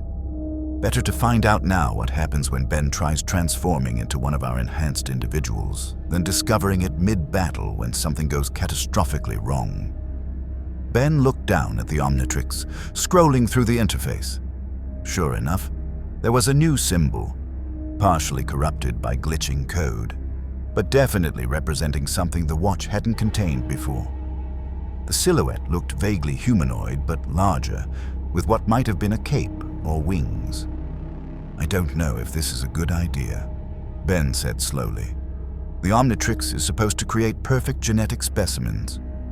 If it tries to replicate an Asgardian while still adapting to this universe's physics, then we find out what safety protocols exist," Dr. Banner said, "in a reinforced testing chamber, wearing every monitoring device we can attach, with medical personnel on standby. And Thor present," the god himself added, Mjolnir resting casually against his shoulder. "If the transformation produces an Asgardian, I would know how to assist should complications arise." 20 minutes later, Ben stood in what Stark called a demonstration arena, a massive room with walls designed to contain Hulk-level destruction, surrounded by enough scanning equipment to make a hospital jealous. The Avengers watched from behind reinforced glass, while Thor stood beside Ben, looking far more confident than the situation warranted. "Ready!" Stark's voice came through the room's speakers. Ben's finger hovered over the new symbol. Every instinct screamed that this was a terrible idea, but Stark was right. Better to discover problems now than during combat. He took a deep breath and activated the transformation. The Omnitrix flared green, and then red, and then something between the two that Ben had never seen before. Pain lanced through his body as the transformation tried to take hold, but fought against the dimensional interference. He could feel his cells trying to reconstruct themselves according to Asgardian genetic templates, but something was wrong. The power was too much. Ben's body expanded, muscle and bone restructuring with agonizing slowness instead of the usual instantaneous change. Lightning crackled across his skin, except it wasn't lightning. It was raw energy his transforming cells couldn't properly contain. The Omnitrix symbol on his chest flashed emergency warnings as the device struggled to maintain the transformation's integrity. "Abort!" Banner's voice, urgent. "The genetic template is incompatible. The Omnitrix is trying to replicate powers it doesn't have a complete sample for." Ben tried to revert, slamming his palm on the Omnitrix symbol, but the device didn't respond. The transformation was stuck halfway, his body caught between human and something else, energy building in ways that made the air around him crackle with potential violence. Thor moved immediately. The god placed Mjolnir against Ben's chest, not striking, just touching, and the hammer's presence seemed to ground the chaotic energy. "Focus, young warrior. The power of Asgard flows through you, but you must direct it. Do not let it consume you." "Can't control," Ben gasped, feeling like his body was trying to tear itself apart. The transformation was still attempting to complete, pulling genetic data from incomplete scans and trying to fill in gaps with extrapolation. The result was unstable, dangerous, and getting worse by the second. Jarvis, emergency shutdown protocol. Stark's voice. Sir, the device is not responding to external commands. The transformation is locked in a feedback loop. Spider-Man was suddenly there, having apparently webbed through a ventilation shaft or found some other impossible route into the sealed chamber. Ben, listen to me. You've done this thousands of times. Find your center. Remember who you are. The Watch doesn't control you. You control it. The words cut through the chaos. Ben focused, drawing on 6 years of transformation experience, remembering every time he'd forced the Omnitrix to cooperate through sheer will. He wasn't a genetic template. He wasn't a power set. He was Ben Tennyson, and the Omnitrix was his tool, not his master. Revert, he screamed, and this time he didn't just touch the symbol. He poured every ounce of mental focus into commanding the device to obey. The Omnitrix complied with a sound like reality snapping back into place. The incomplete transformation reversed violently, energy dissipating in a flash that left spots in everyone's vision. Ben collapsed to his knees, human again, but feeling like he'd been through a blender. That, he gasped, was a really bad idea. Thor helped him to his feet, surprisingly gentle for someone who could probably bench press a building. You faced the power of Asgard and did not succumb. Many have perished attempting far less. Your will is strong, Ben Tennyson. The reinforced glass retracted as the other Avengers rushed in. Dr. Banner was already scanning Ben with a medical device, while Stark pulled up holographic readouts of what had just happened. The Omnitrix tried to create an Asgardian based on incomplete genetic data, Banner explained, his voice tight with concern. It had Thor's energy signature, but not his complete DNA sequence. The device attempted to extrapolate, to fill in gaps with projections based on its existing database. The result was physiologically unstable. Could have killed him, Romanoff said flatly. If Thor hadn't stabilized the energy and Spider-Man hadn't helped him maintain focus. But they did, Captain Rogers interrupted firmly. Which proves something important. Ben has allies here. He doesn't have to face these challenges alone. It also proves, Stark added grimly, that the Omnitrix is even more dangerous than we thought. If incomplete scans can cause that kind of catastrophic failure, what happens if Ben encounters someone like Hulk in a high-stress situation? If the Watch tries to scan and replicate gamma radiation in the middle of combat? Everyone looked at Banner, who'd gone very still. The Hulk is barely contained as it is, the scientist said quietly.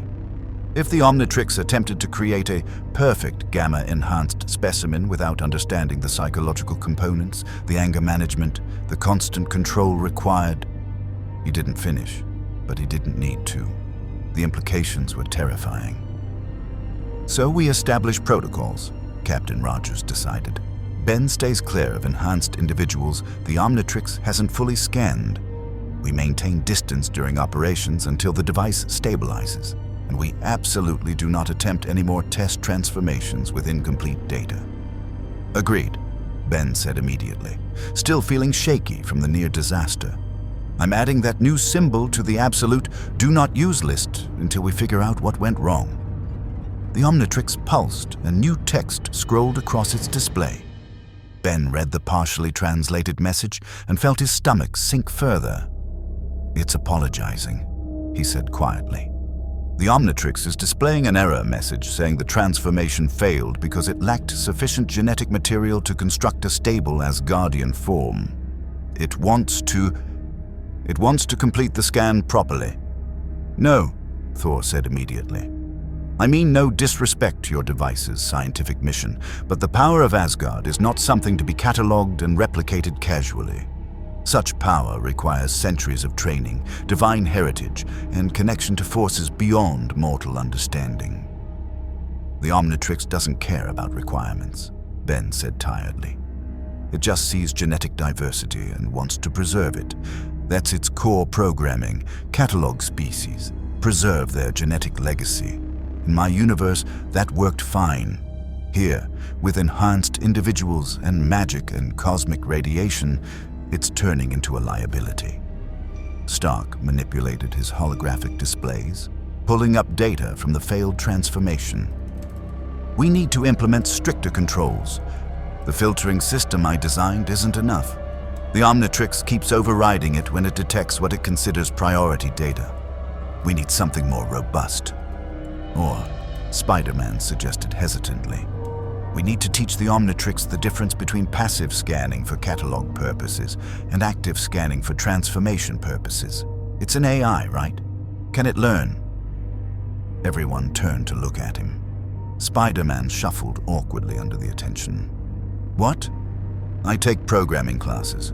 AIs can be trained with proper input and feedback loops. If the Omnitrix has been automatically cataloging and transforming for 6 years without issue, but now it's overwhelmed by new data. Maybe it just needs to understand the difference between scan for future reference and scan for immediate transformation use. That's... Banner trailed off, his eyes widening. That's actually brilliant. The device has been operating under the assumption that all cataloged species are safe for transformation because in Ben's universe, they were. But here, the complexity is orders of magnitude higher. If we could implement a learning algorithm that teaches it to recognize unstable genetic templates before attempting transformation rather than after, Stark finished, already pulling up coding interfaces. Jarvis, I need full analysis of the Omnitrix's decision-making protocols during that failed transformation. What triggers did it recognize? What warnings did it ignore? Where did the cascade failure begin? As the scientists dove into technical analysis, Ben sat heavily on the chamber floor and watched the Omnitrix cycle through symbols. The device that had been his reliable partner for 6 years was struggling in this universe, overwhelmed by complexity it hadn't been designed to handle, and he'd almost paid for that struggle with his life. "Are you all right?" Captain Rogers asked, sitting down beside him with that easy authority that made even sitting on floors seem dignified. "I don't know," Ben admitted. "I've always trusted the Omnitrix. Even when it timed out at bad moments or gave me the wrong alien, I knew it was trying to protect me. But that transformation, for the first time, I felt like the watch was dangerous, like it might kill me just trying to do its job." "Power without control is dangerous," Rogers said quietly. "I learned that lesson the hard way. The super soldier serum made me stronger, faster, better, but it also amplified everything I was, good and bad. I had to learn control, discipline, how to use that power responsibly. You're learning the same lesson, just under much more difficult circumstances." "In my universe, I'm the hero," Ben said. "I'm the guy people call when aliens invade or bad guys need stopping. But here, I'm surrounded by heroes who've saved the world without any watch. What if I'm more liability than asset?" "Then we train you until you're not," Rogers said simply. "You have power, Ben. Raw, incredible power through that device. But power alone doesn't make someone a hero. Heroism is about choices, choosing to stand up when it's easier to run, choosing to help when no one would blame you for walking away, choosing to do the right thing even when the cost is high. From what I've seen, you've been making those choices since you were 10 years old. That makes you a hero, watch or no watch." The words settled over Ben like a weight and a comfort simultaneously. He'd been so focused on proving he belonged in this universe, on demonstrating his capabilities, that he'd forgotten the real reason he used the Omnitrix in the first place. Not because he had it, because someone needed help. "Thanks," Ben said. "I think I needed to hear that." "Good." Rogers stood, extending a hand to help Ben up. "Now let's go see what our resident geniuses have figured out about teaching alien technology new tricks. And Ben, next time you feel uncertain about a transformation, trust that instinct. Better to stay human and improvise than risk another catastrophic failure." As they rejoined the others, Ben made a mental note to add several species to his emergency use only list. The Omnitrix was still adapting, still learning this universe's rules. Until it stabilized, he'd stick to aliens he knew were safe, forms he'd mastered through years of practice. Humungousaur, XLR8, Diamond Head, 4 arms, the reliable ones. The ones that wouldn't try to tear him apart from the inside, just doing what they were designed to do. 2 days after the failed Asgardian transformation, Ben was starting to think maybe they'd gotten past the worst of it. Stark and Banner had successfully implemented a learning protocol for the Omnitrix, teaching the device to flag unstable genetic templates before attempting transformation. The watch was cooperating, mostly, though it still occasionally tried to scan every enhanced individual within a 50-foot radius. Which is how Ben found himself accompanying Spider-Man on a routine patrol through Queens instead of staying locked in Avengers Tower. I'm just saying, Spider-Man continued, swinging between buildings with the casual grace of someone who'd done this thousands of times. If you've got a super-speed alien, why even bother with the others? Just XLR8 everything. Bad guys. Super speed. Disaster. Super speed. Alien invasion. You guessed it. Super speed. Ben web-slung beside him. Spider-Man had insisted on teaching him the basics, and it turned out Spider-Monkey's natural agility translated pretty well to web-swinging. Because sometimes you need brute force, or ranged attacks, or the ability to phase through walls. Different situations require different aliens. That's fair. I just have to make do with one power set. Must be nice having options. They landed on a rooftop in Queens, and Spider-Man's posture immediately shifted to something more alert. Ben had learned to recognize the signs. The spider sense was tingling, which meant trouble nearby. "What are we looking at?" Ben asked, following Spider-Man's gaze toward an industrial area near the waterfront. "Something's wrong down there. My spider sense is going crazy. But I can't see. Wait." He pointed at a warehouse with no visible markings. There, heat distortion around the building, like someone's running serious machinery inside, and that neighborhood should be abandoned this time of night. They approached cautiously, Spider-Man leading the way with the confidence of someone who knew his city intimately. The warehouse looked abandoned from the outside, but as they got closer, Ben could hear the hum of active technology and see light leaking through covered windows. "AIM," Ben whispered. "Or Hydra. Or both. Let me check." The Omnitrix suddenly erupted with urgent warnings, display flashing red with priority alerts Ben had never seen before. The device was detecting energy signatures that made the dimensional interference look mild by comparison, something that bent space itself, something that resonated with power on a scale that terrified every scanning protocol the watch possessed. "That's not good," Ben said, showing Spider-Man the frantic warnings scrolling across the holographic display. "No, it's really not." Spider-Man's voice had gone tense. "Because if your watch is freaking out, and my spider sense feels like my brain is trying to escape my skull, that means..." The warehouse door exploded outward. What emerged wasn't human. It was vaguely humanoid, about 7 feet tall, with purple-gray skin and a face that suggested intelligence on a level that made Ben's instincts scream danger. But what really caught his attention was the staff it carried, topped with a glowing blue stone that made the Omnitrix go absolutely haywire with recognition. "Infinity Stone," Ben breathed. "That's an actual Infinity Stone." The figure's eyes locked onto them, and Ben felt the weight of that gaze like physical pressure. When it spoke, its voice carried harmonics that suggested multiple vocal cords or perhaps just a fundamental difference in species. "2 enhanced individuals," the creature said with clinical interest, "unregistered in Thanos' intelligence database. The one called Spider-Man, local vigilante of minimal threat. And you..." Those eyes fixed on the Omnitrix with sudden, intense focus. "You carry technology that resonates with Infinity Stone energy. Fascinating." "We need to leave," Spider-Man said urgently. "Right now. That's one of Thanos' agents." "The Black Order," the figure corrected. "I am Corvus Glaive, and you have something my master finds interesting. That device on your wrist, it calls to the stones." It recognizes power on a cosmic scale. What is it? Ben's hand moved instinctively to the Omnitrix, but the device was still flashing warnings. The proximity to the Infinity Stone in Corvus Glaive's staff was causing some kind of resonance effect. The watch desperately wanted to catalog the energy signature, but simultaneously recognized it as dangerous beyond measure. "It's none of your business," Ben said, scrolling quickly through his alien options. "Spider-Man, how fast can you move civilians out of the area?" "Not fast enough if that's who I think it is."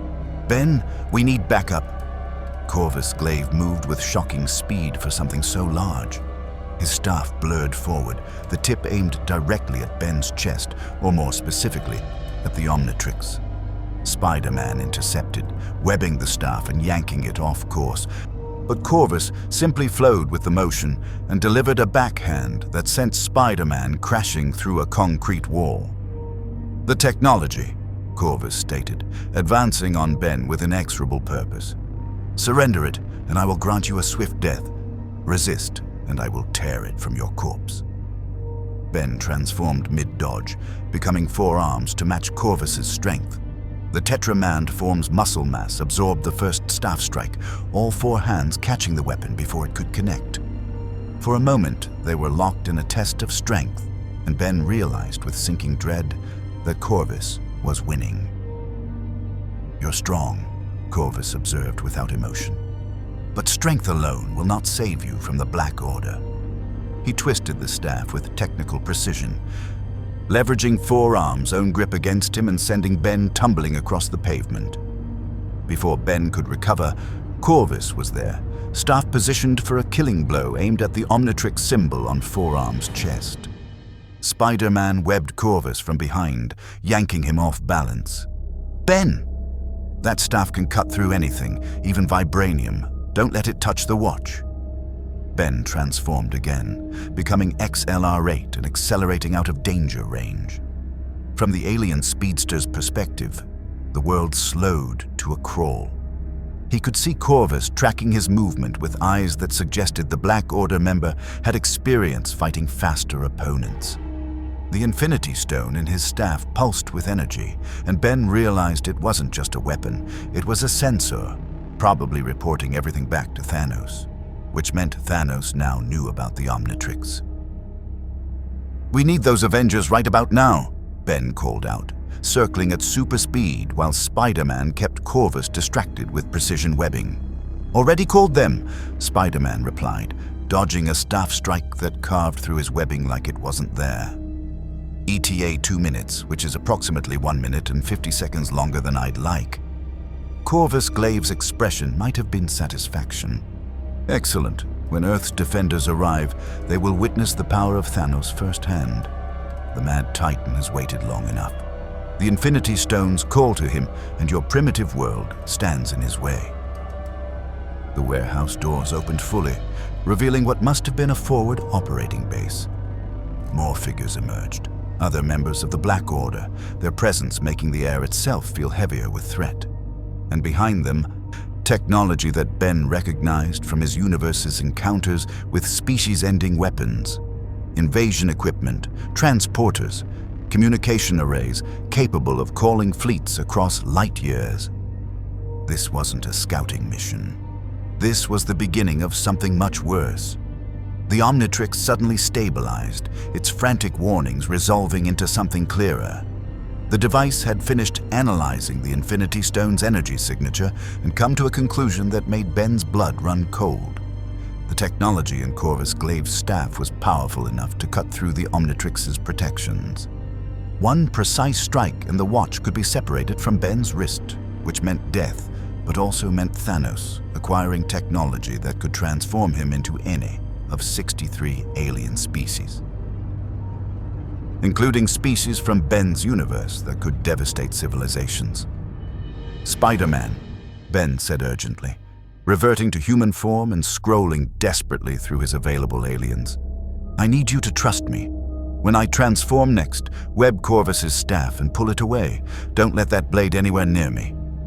"What are you—" Ben didn't give him time to finish. He selected an alien he'd been avoiding because of the dimensional interference warnings. one of his most powerful forms that the Omnitrix had flagged as potentially unstable in this universe. Way big. The transformation exploded outward as Ben's body grew to 60 feet of cosmic-powered Tokustar. The warehouse district suddenly seemed much smaller, buildings barely reaching Waybig's knees. The Omnitrix symbol on his chest blazed with power as the alien form stabilized. Barely. The dimensional interference causing static-like disruptions across his massive body. Corvus Glaive actually took a step back. The other Black Order members emerged fully from the warehouse, their expressions suggesting this wasn't in their calculations. The technology allows transformation into cosmic-scale species, Corvus said into a communicator. Master, the device is more valuable than projected. It could... Waybig's fist came down with the force of a meteor strike. Corvus dodged, but the warehouse behind him wasn't as lucky. The building collapsed in a cloud of debris and dust, destroying whatever invasion equipment had been stored inside. You came to my planet, Ben's voice echoed across the district, amplified by Waybig's massive vocal structure. You threaten my friends. You want this watch? Come and take it. The Omnitrix was screaming warnings about transformation instability, about how Waybig's cosmic energy was interacting unpredictably with this universe's space-time fabric. Ben could feel the strain, feel the transformation threatening to fail like the Asgardian attempt had. But he held it together through sheer will, because Thanos' agents needed to see what the Omnitrix could do when pushed, needed to understand that taking it wouldn't be simple, needed to learn that Earth had defenders who wouldn't surrender even when faced with cosmic threats. A sonic boom announced Iron Man's arrival, followed immediately by Thor descending on lightning. Captain America landed via Quinjet with Romanoff and Barton, and suddenly the odds had shifted dramatically. Apologies for our tardiness, Thor boomed, Mjolnir crackling with barely restrained power. We were in the middle of enjoying Stark's entertaining moving pictures when the alarm sounded. What manner of creature faces us? The Black Order, Ben said, his massive form towering over even Thor. Servants of Thanos. They came for the Omnitrix. Then they leave disappointed, Captain Rogers said with absolute certainty. Or they don't leave at all. Corvus Glaive assessed the assembled heroes and came to a tactical decision. He raised his staff, not to attack, but as a signal. The other Black Order members retreated into the ruined warehouse, and Ben felt a surge of energy that suggested teleportation technology activating. This encounter is concluded, Corvus stated formally. But know this, Thanos is aware of your world, he's aware of your defenders. And he is aware of the device that boy carries. When he comes for the Infinity Stones, he will take that technology as well. Your heroism will not save you. They vanished in a flash of light, leaving behind only destruction and the implications of their message. Ben reverted to human form, the transformation releasing with a surge of relief. He immediately collapsed, exhausted from maintaining Waybig while fighting the dimensional interference. Spider-Man was there instantly, steadying him. Okay, Spider-Man said with forced levity. So that happened. Alien Warlord servants know about your watch now. That's not great. Thanos, Thor said grimly. The Mad Titan himself has turned his gaze toward Earth. This is worse than not great. This is the beginning of something that will test us all. Stark's faceplate retracted, revealing an expression that combined calculation with genuine concern. Jarvis, tell me you got scans of everything that just happened. Complete data capture, sir, including energy signatures from what appears to be the Space Stone. The Black Order has access to at least one Infinity Stone, possibly more. Then we don't have much time, Captain Rogers said, his tactical mind already planning. If Thanos is moving, if he's sending his agents to Earth, that means he's preparing for the final phase of his plan. And now he knows about Ben. Ben looked down at the Omnitrix, watching it cycle through post-transformation diagnostics. The device had held together during the Waybig transformation, but barely. The warnings about dimensional instability were more urgent than ever, suggesting that using his more powerful aliens was becoming increasingly risky. But Thanos was coming. The mad titan who collected infinity stones like trophies, who commanded forces that could devastate planets. And he wanted the Omnitrix, which meant Ben was now at the center of something that could determine the fate of this entire universe. "So," Ben said quietly, "I guess we're doing this. Fighting a cosmic warlord who wants to collect magic stones and steal alien technology." "Welcome to the Avengers, kid," Stark said with a grim smile. "This is exactly the kind of Tuesday we specialize in." The Avengers compound upstate was designed to withstand pretty much anything short of nuclear war, which was reassuring given what they were preparing for. In the 3 days since Corvus Glaive's appearance, S.H.I.E.L.D. had detected 7 more Black Order sightings across the globe, probing defenses, analyzing superhero response times, gathering intelligence for what everyone knew was coming. Thanos wasn't subtle, he was thorough. Ben stood in the compound's training room, watching holographic projections of Thanos' known forces. The Mad Titan commanded armies that made Vilgax look like a street thug with delusions of grandeur. The Black Order alone, Corvus Glaive, Proxima Midnight, Ebony Maw, Cull Obsidian, each one powerful enough to require multiple Avengers working in concert. "You're doing it again," Romanoff said, appearing beside him with that unnerving ability to move silently. "The thing where you stare at impossible odds and try to figure out how to fight them alone." "In my universe, I usually do fight alone," Ben admitted. "The plumbers help sometimes, and I've got teammates, but when something universe-ending shows up, it's usually me and the Omnitrix against whatever wants to destroy everything." "This isn't your universe," Romanoff pointed out. "Here, you've got backup. Use it." The door opened to admit the full Avengers roster: Rogers, Stark, Thor, Banner, Barton, plus several others Ben had been introduced to over the past few days. War Machine, Falcon, Vision, who'd been particularly interested in the Omnitrix from a philosophical standpoint about consciousness and transformation.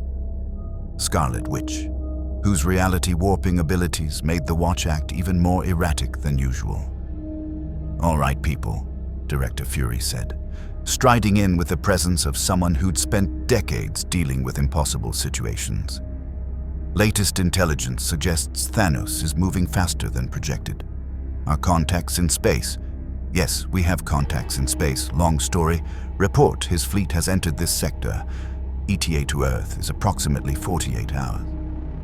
2 days, Captain Rogers said, his tactical mind already working. "What's our defensive position?" "Wakanda is fortifying," Fury continued, pulling up holographic displays of the African nation. "King T'Challa has offered his resources and territory for the final stand. Their technology is our best bet for leveling the battlefield. We'll also have sorcerer support. Doctor Strange is coordinating with other masters of the mystic arts to protect key locations." Ben's attention snapped to a new display showing what looked like portals. "Sorcerers? Like actual magic sorcerers?" "Long story," Stark said. "Magic is real. Turns out the universe is weirder than even I thought, and we've got wizards on our side. Roll with it." "The primary concern," Fury said, bringing everyone back on track, "is the Infinity Stones. Thanos needs all 6 to execute his plan, whatever that plan is. We currently know the location of 3. The Time Stone with Doctor Strange, the Mind Stone in Vision's forehead, and the Space Stone secured in our vault. The others are scattered across the cosmos, but Thanos has proven capable of acquiring them." "Which brings us to Ben," Captain Rogers said. And suddenly all eyes were on the teenager with the alien watch. "The Omnitrix has proven capable of detecting Infinity Stone energy. That makes you both an asset and a target. Thanos will come for that device, either to study it or to prevent us from using it against him." "Or both," Vision added in his measured, synthetic voice. "The Omnitrix represents technology that could theoretically counter Infinity Stone powers.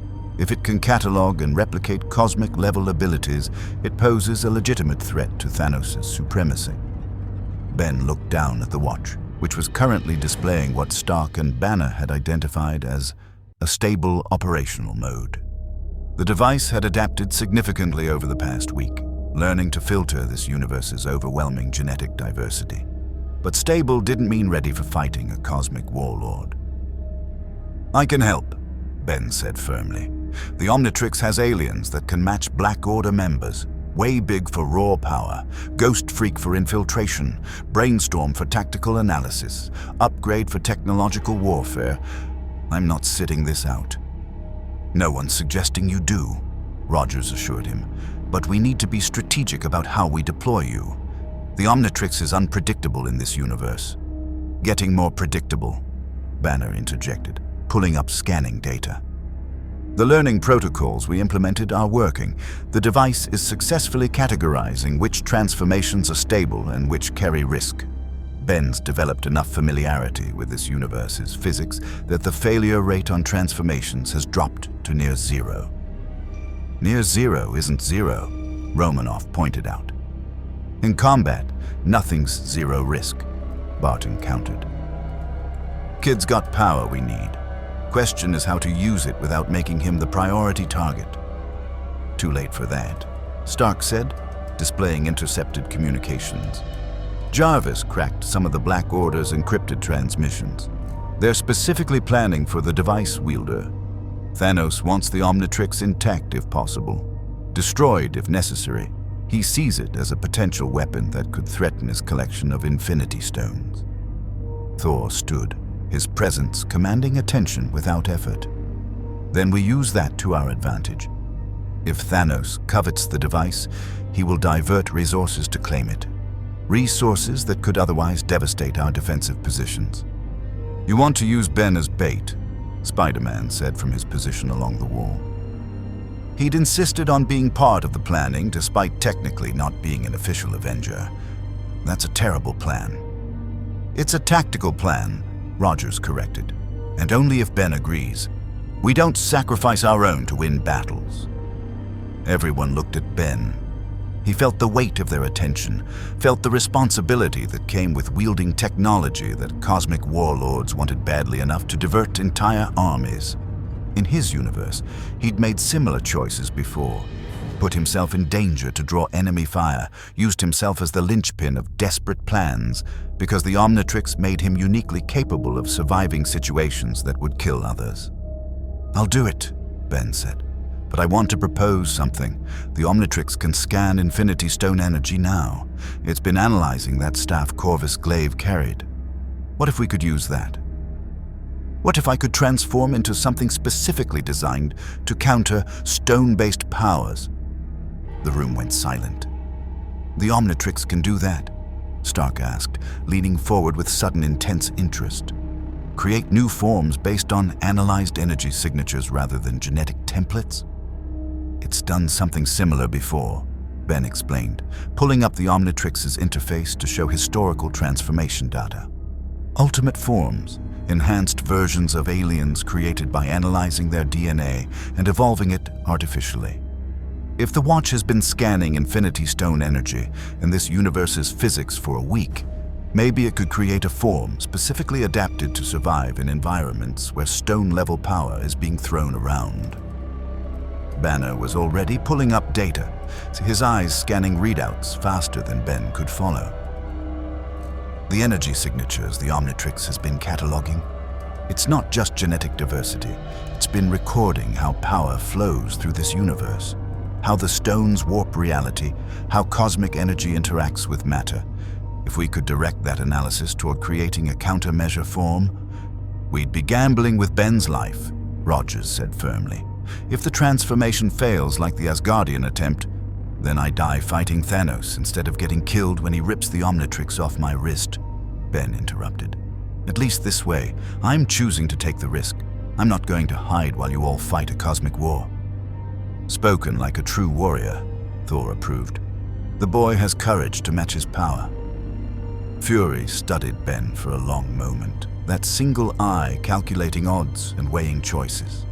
Finally, He nodded. We'll explore the possibility. Banner, Stark, work with Ben to see if the Omnitrix can create this theoretical counterform. But, he emphasized, we don't attempt it until we've exhausted every other option. Understood? Understood, Ben agreed, though part of him knew they'd end up attempting it anyway. Thanos wasn't the kind of threat you defeated with conventional tactics. Then we plan for Wakanda, Rogers said, pulling up the battlefield map. King T'Challa is expecting us in 24 hours. That gives us 1 day to prepare, to train, to make sure every member of this team knows their role. Ben, you'll work with Banner and Stark on the Omnitrix analysis. The rest of you, prepare for war. The meeting dispersed. Heroes moving to their various preparation tasks with the efficiency of people who'd saved the world before and knew they'd have to do it again. Ben started toward the labs with Banner and Stark, but Spider-Man intercepted him. Hey, Spider-Man said quietly. That thing you said about dying fighting versus hiding, that was noble and stupid. You know that, right? Pretty sure I've been doing noble and stupid since I was 10, Ben replied. Kind of my specialty. Yeah, well, try to keep the dying part to a minimum. Some of us have gotten kind of attached to having you around. Spider-Man clapped him on the shoulder. Besides, once we beat Thanos, I want to race you. XLR8 versus web swinging across Manhattan. Winner gets bragging rights. Despite everything, the cosmic threat, the impossible odds, the fact that in 48 hours they'd be fighting forces that could destroy civilizations, Ben found himself grinning. You're on, but I should warn you, XLR8 can hit 500 miles per hour. And I've got spider sense and perfect timing. We'll see who wins. As Spider-Man swung off to his own preparations, Ben headed toward the labs where 2 genius scientists would help him attempt something the Omnitrix had never done before. Create a transformation specifically designed to fight Infinity Stone-level power. It was probably impossible. The dimensional interference alone should make it unfeasible. The risk of catastrophic failure was extremely high, but Ben had spent 6 years doing impossible things with the Omnitrix.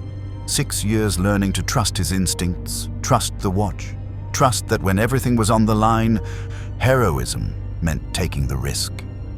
The Omnitrix pulsed green on his wrist, displaying a new symbol. Incomplete, glitching, but there.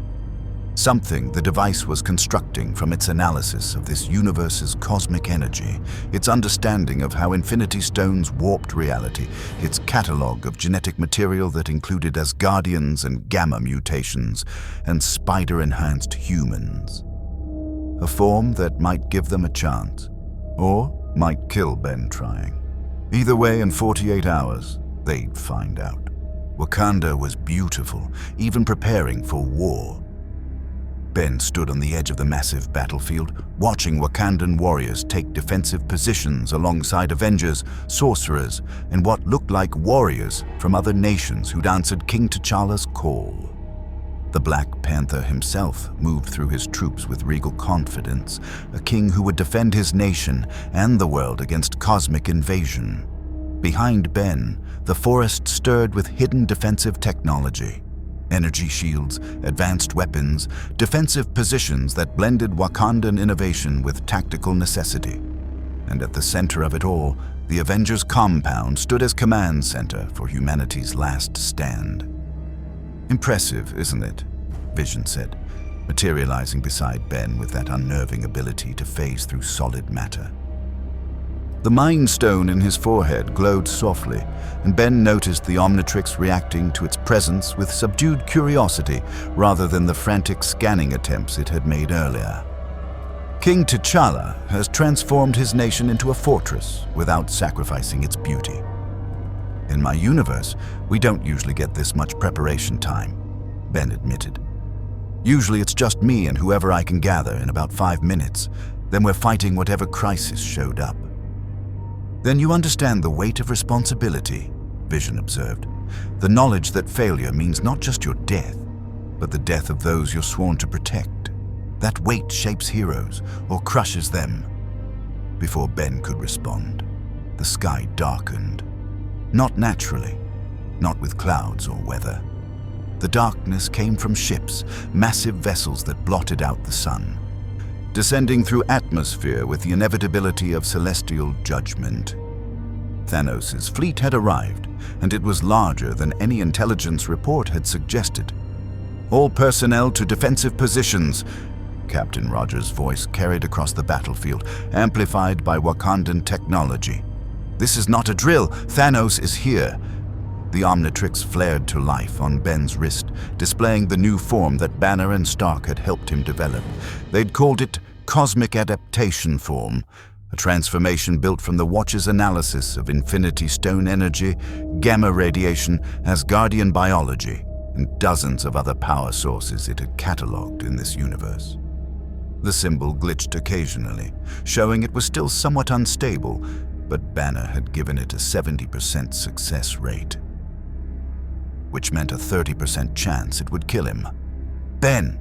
Spider-Man swung down from a defensive tower, landing beside him. "Please tell me you've got a plan that doesn't involve transforming into something that might explode." "Working on it," Ben said, watching the ships disgorge what looked like thousands of soldiers. The Outriders, Thanos' foot soldiers, genetically engineered killing machines that existed only to overwhelm defenders through sheer numbers. And descending in the lead vessel, Ben could see the silhouettes of the Black Order. Corvus Glaive with his Infinity Stone staff. Proxima Midnight with her weapon that crackled with cosmic energy. Cool Obsidian, massive and armored like a living tank. Ebony Maw, whose telekinetic abilities had reportedly destroyed fleets. And behind them, descending on a platform of gravitational force, Thanos himself. The Mad Titan was exactly as terrifying as the intelligence reports suggested. 8 feet of pure muscle, armor that suggested both invulnerability and regal authority, and a face that carried intelligence alongside absolute conviction. But what made Ben's blood run cold were the Infinity Stones already embedded in his golden gauntlet. 2 of them, power and space, purple and blue, pulsing with energy that made the Omnitrix scream warnings. "He has 2 stones," Vision said quietly. "The Time Stone is with Doctor Strange somewhere in this battle. The Mind Stone resides in my forehead. He came here for the remaining pieces of his collection.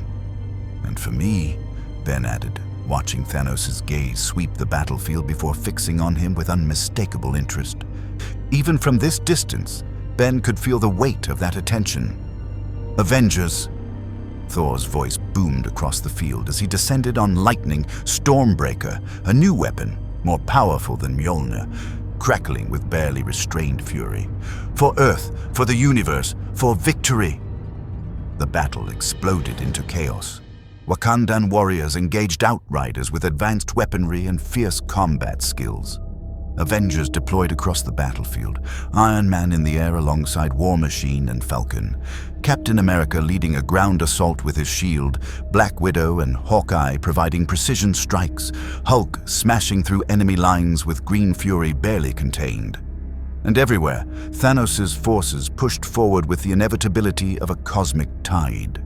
Ben transformed, selecting 4 arms for raw power.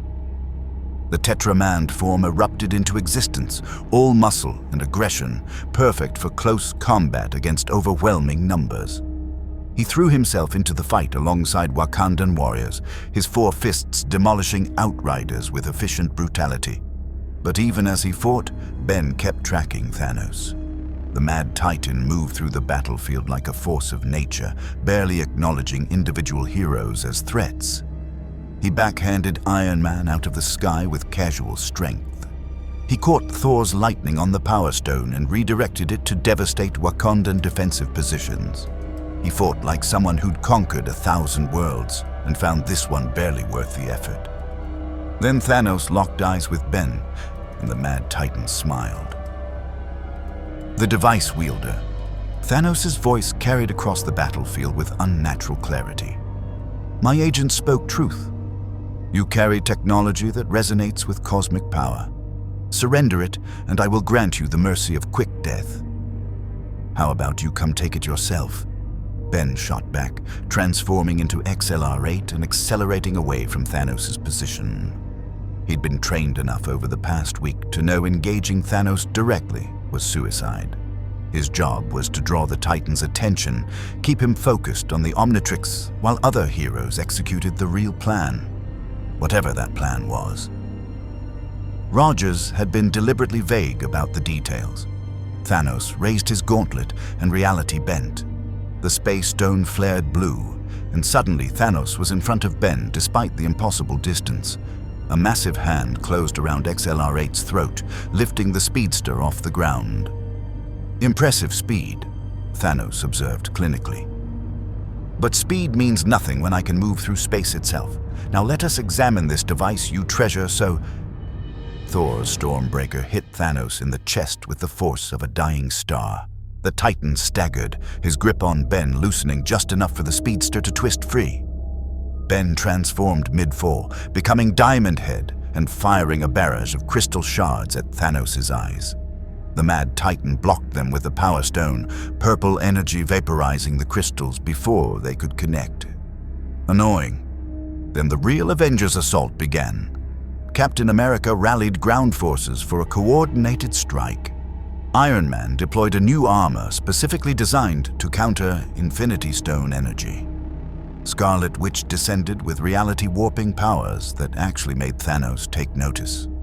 Vision engaged from above, the Mind Stone in his forehead glowing as he fired concentrated beams of cosmic energy. And throughout it all, Ben transformed, cycling through aliens as the tactical situation demanded.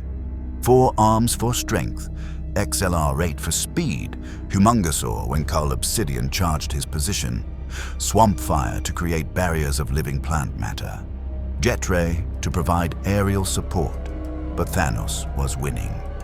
He fought off multiple Avengers simultaneously, his combination of raw power and Infinity Stone abilities making him nearly unstoppable. Captain America's shield was broken with a casual backhand. Iron Man's armor was slowly being dismantled through focused Power Stone blasts. Thor was matching him blow for blow, but even the God of Thunder was struggling, and then Ebony Maw reached Doctor Strange. Ben saw it happening from across the battlefield, the telekinetic sorcerer overwhelming Strange's defenses, ripping the Time Stone from its mystical protections, bringing it to Thanos like a trophy. The Mad Titan took the stone with satisfaction bordering on reverence, adding it to his gauntlet. 3 stones, power, space, and time. Enough to devastate armies, reshape reality, make the Mad Titan nearly invincible. "This is over," Thanos declared, and time itself stuttered. He rewound Vision's attack, saw it coming, and ripped the Mind Stone from the android's forehead before the strike could land. Vision fell, 4 stones now pulsing in Thanos' gauntlet, and the Mad Titan turned his full attention to Ben. "Now, boy, the device, final chance." Ben looked around the battlefield. Heroes were falling. Wakandan warriors were being overwhelmed. The Avengers had given everything, and it wasn't enough. Thanos had 4 Infinity Stones, near omnipotent power, and the certainty of someone who'd never actually lost, which meant it was time for the desperate gamble. Ben scrolled to the new symbol, the cosmic adaptation form that had a 30% chance of killing him. His finger hovered over the activation as the Omnitrix displayed every warning it could generate. "Ben, no." Spider-Man's voice, distant but desperate. "We'll find another way." But there wasn't another way. Not anymore.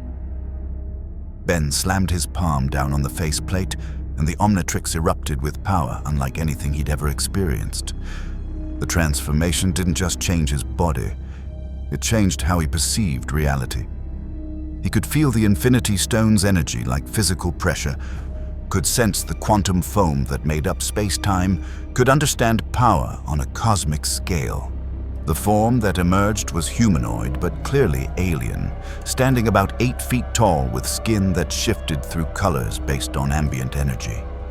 Circuits of light ran through his body like living circuitry, and the Omnitrix symbol blazed on his chest with power that resonated with the Infinity Stones themselves. "Fascinating," Thanos said, actually impressed. "Your device created a form specifically adapted to survive in environments saturated with cosmic power. Clever, but ultimately futile." He raised the gauntlet, 4 stones glowing in unison, preparing to unmake this new transformation at the molecular level. Ben moved, not with speed, but with understanding. The cosmic adaptation form could perceive how the stones warped reality, could see the attacks coming before they manifested. He dodged a Power Stone blast that would have erased him from existence, countered a Space Stone teleportation attempt by moving through dimensions himself, and when Thanos tried to freeze him with the Time Stone, Ben simply existed outside the affected temporal stream. "Impossible," Thanos growled, and for the first time, the Mad Titan looked uncertain. "The Omnitrix," Ben said, his voice harmonizing with cosmic frequencies, "was created to preserve life across universes. You want to use Infinity Stones to kill half the universe. We're kind of philosophically opposed."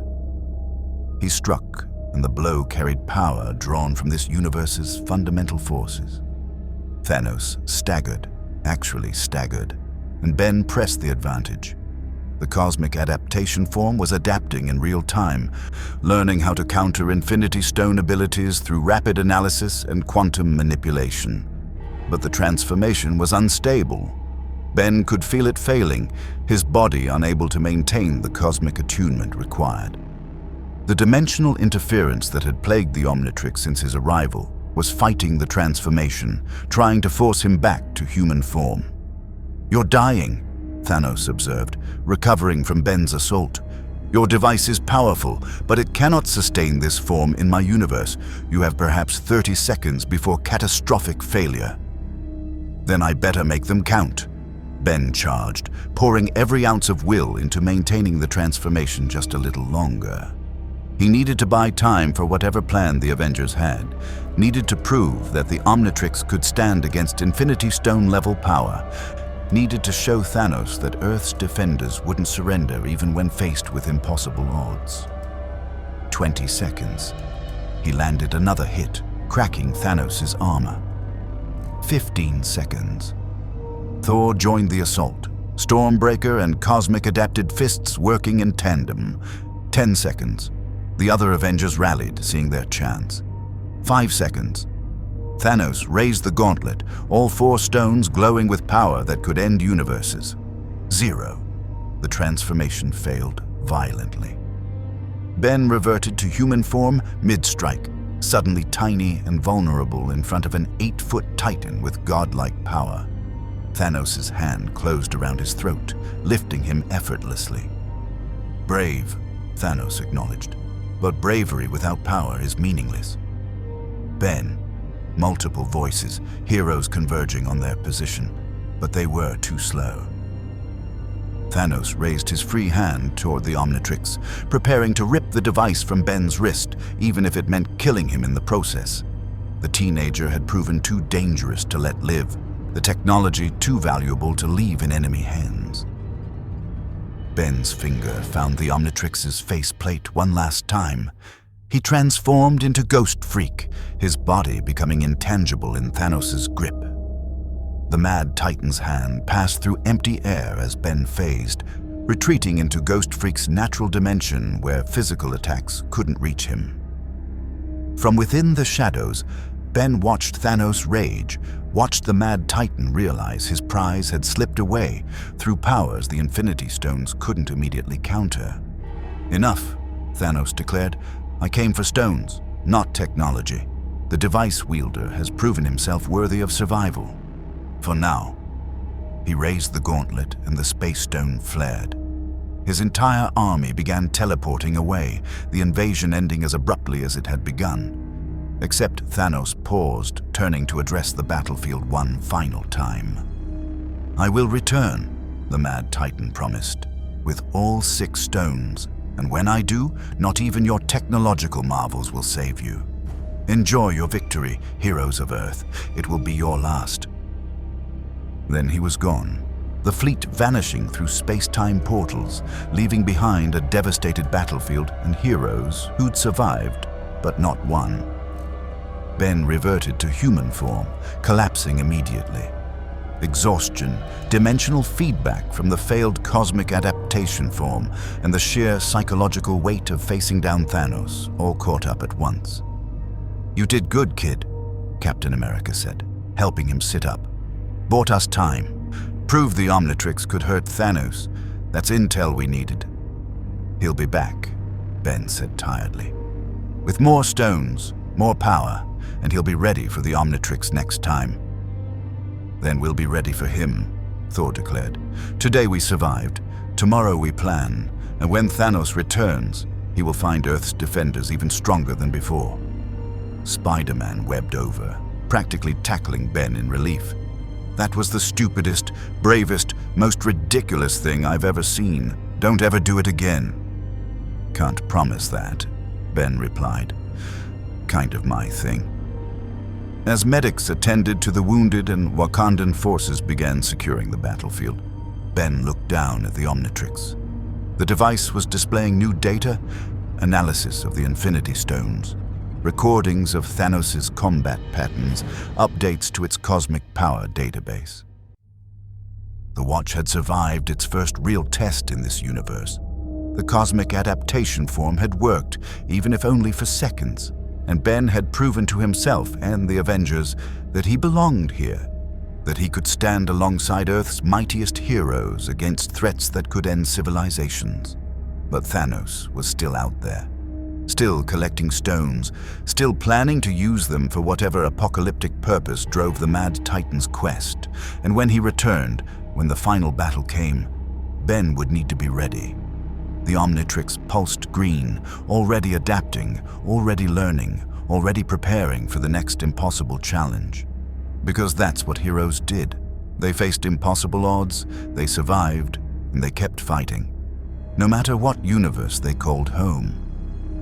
The month after Thanos' retreat was strange. Ben stayed on Earth.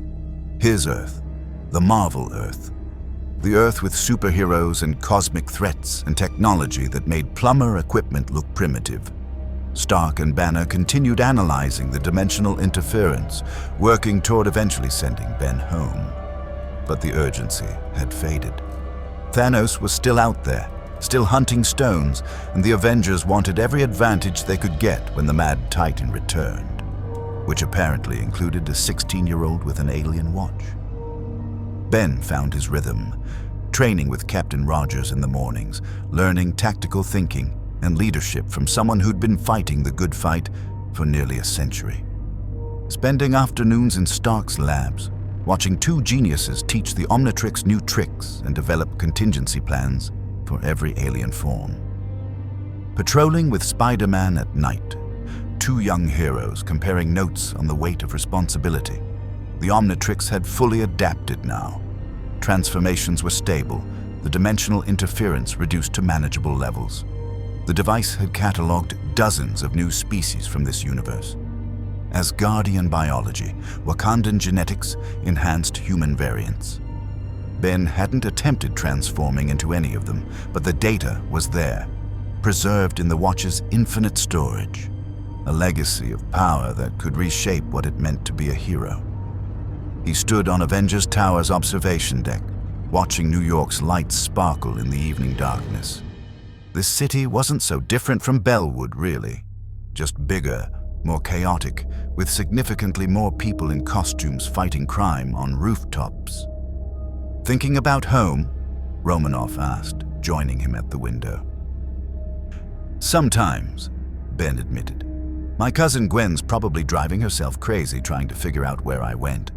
Grandpa Max is definitely organizing some kind of interdimensional rescue mission that will probably make everything worse. And Vilgax is still out there, probably planning his next attempt at universal domination. But you're staying." It wasn't a question. Ben nodded anyway. "Thanos is coming back. He's got 4 Infinity Stones and knows about the Omnitrix now. If I can help stop him, stop whatever he's planning with those stones, That's more important than getting home right now. You're a good hero, Ben Tennyson, Romanoff said with genuine respect. We're lucky to have you. After she left, Ben activated the Omnitrix's interface and scrolled through his available aliens. 63 from his universe, plus the cosmic adaptation form they'd developed here, plus dormant samples from Marvel's enhanced individuals that he might someday be able to safely use. An arsenal of power that cosmic warlords wanted badly enough to invade planets. But power wasn't what made someone a hero. Captain Rogers had taught him that. Spider-Man had reinforced it. The entire Avengers team exemplified it every day. Ordinary people, or extraordinary people with power, choosing to stand up and fight when no one would blame them for running. The Omnitrix pulsed green on his wrist, ready for whatever came next. Ready for Thanos' return, for the battles that would decide the fate of universes, for heroism that transcended dimensions. Somewhere out there, in another universe, Ben's Earth continued without him. His family and friends fought their own battles, faced their own threats, protected their own world. But here, in this universe of Avengers and Infinity Stones and cosmic consequences, Ben had found something unexpected, a home among heroes. A place where his power meant something not because it made him the strongest, but because he chose to use it protecting people who needed protecting. The Omnitrix had brought him here by accident. Vilgax's weapon had torn reality and thrown Ben across dimensions into a universe he'd never imagined. But staying?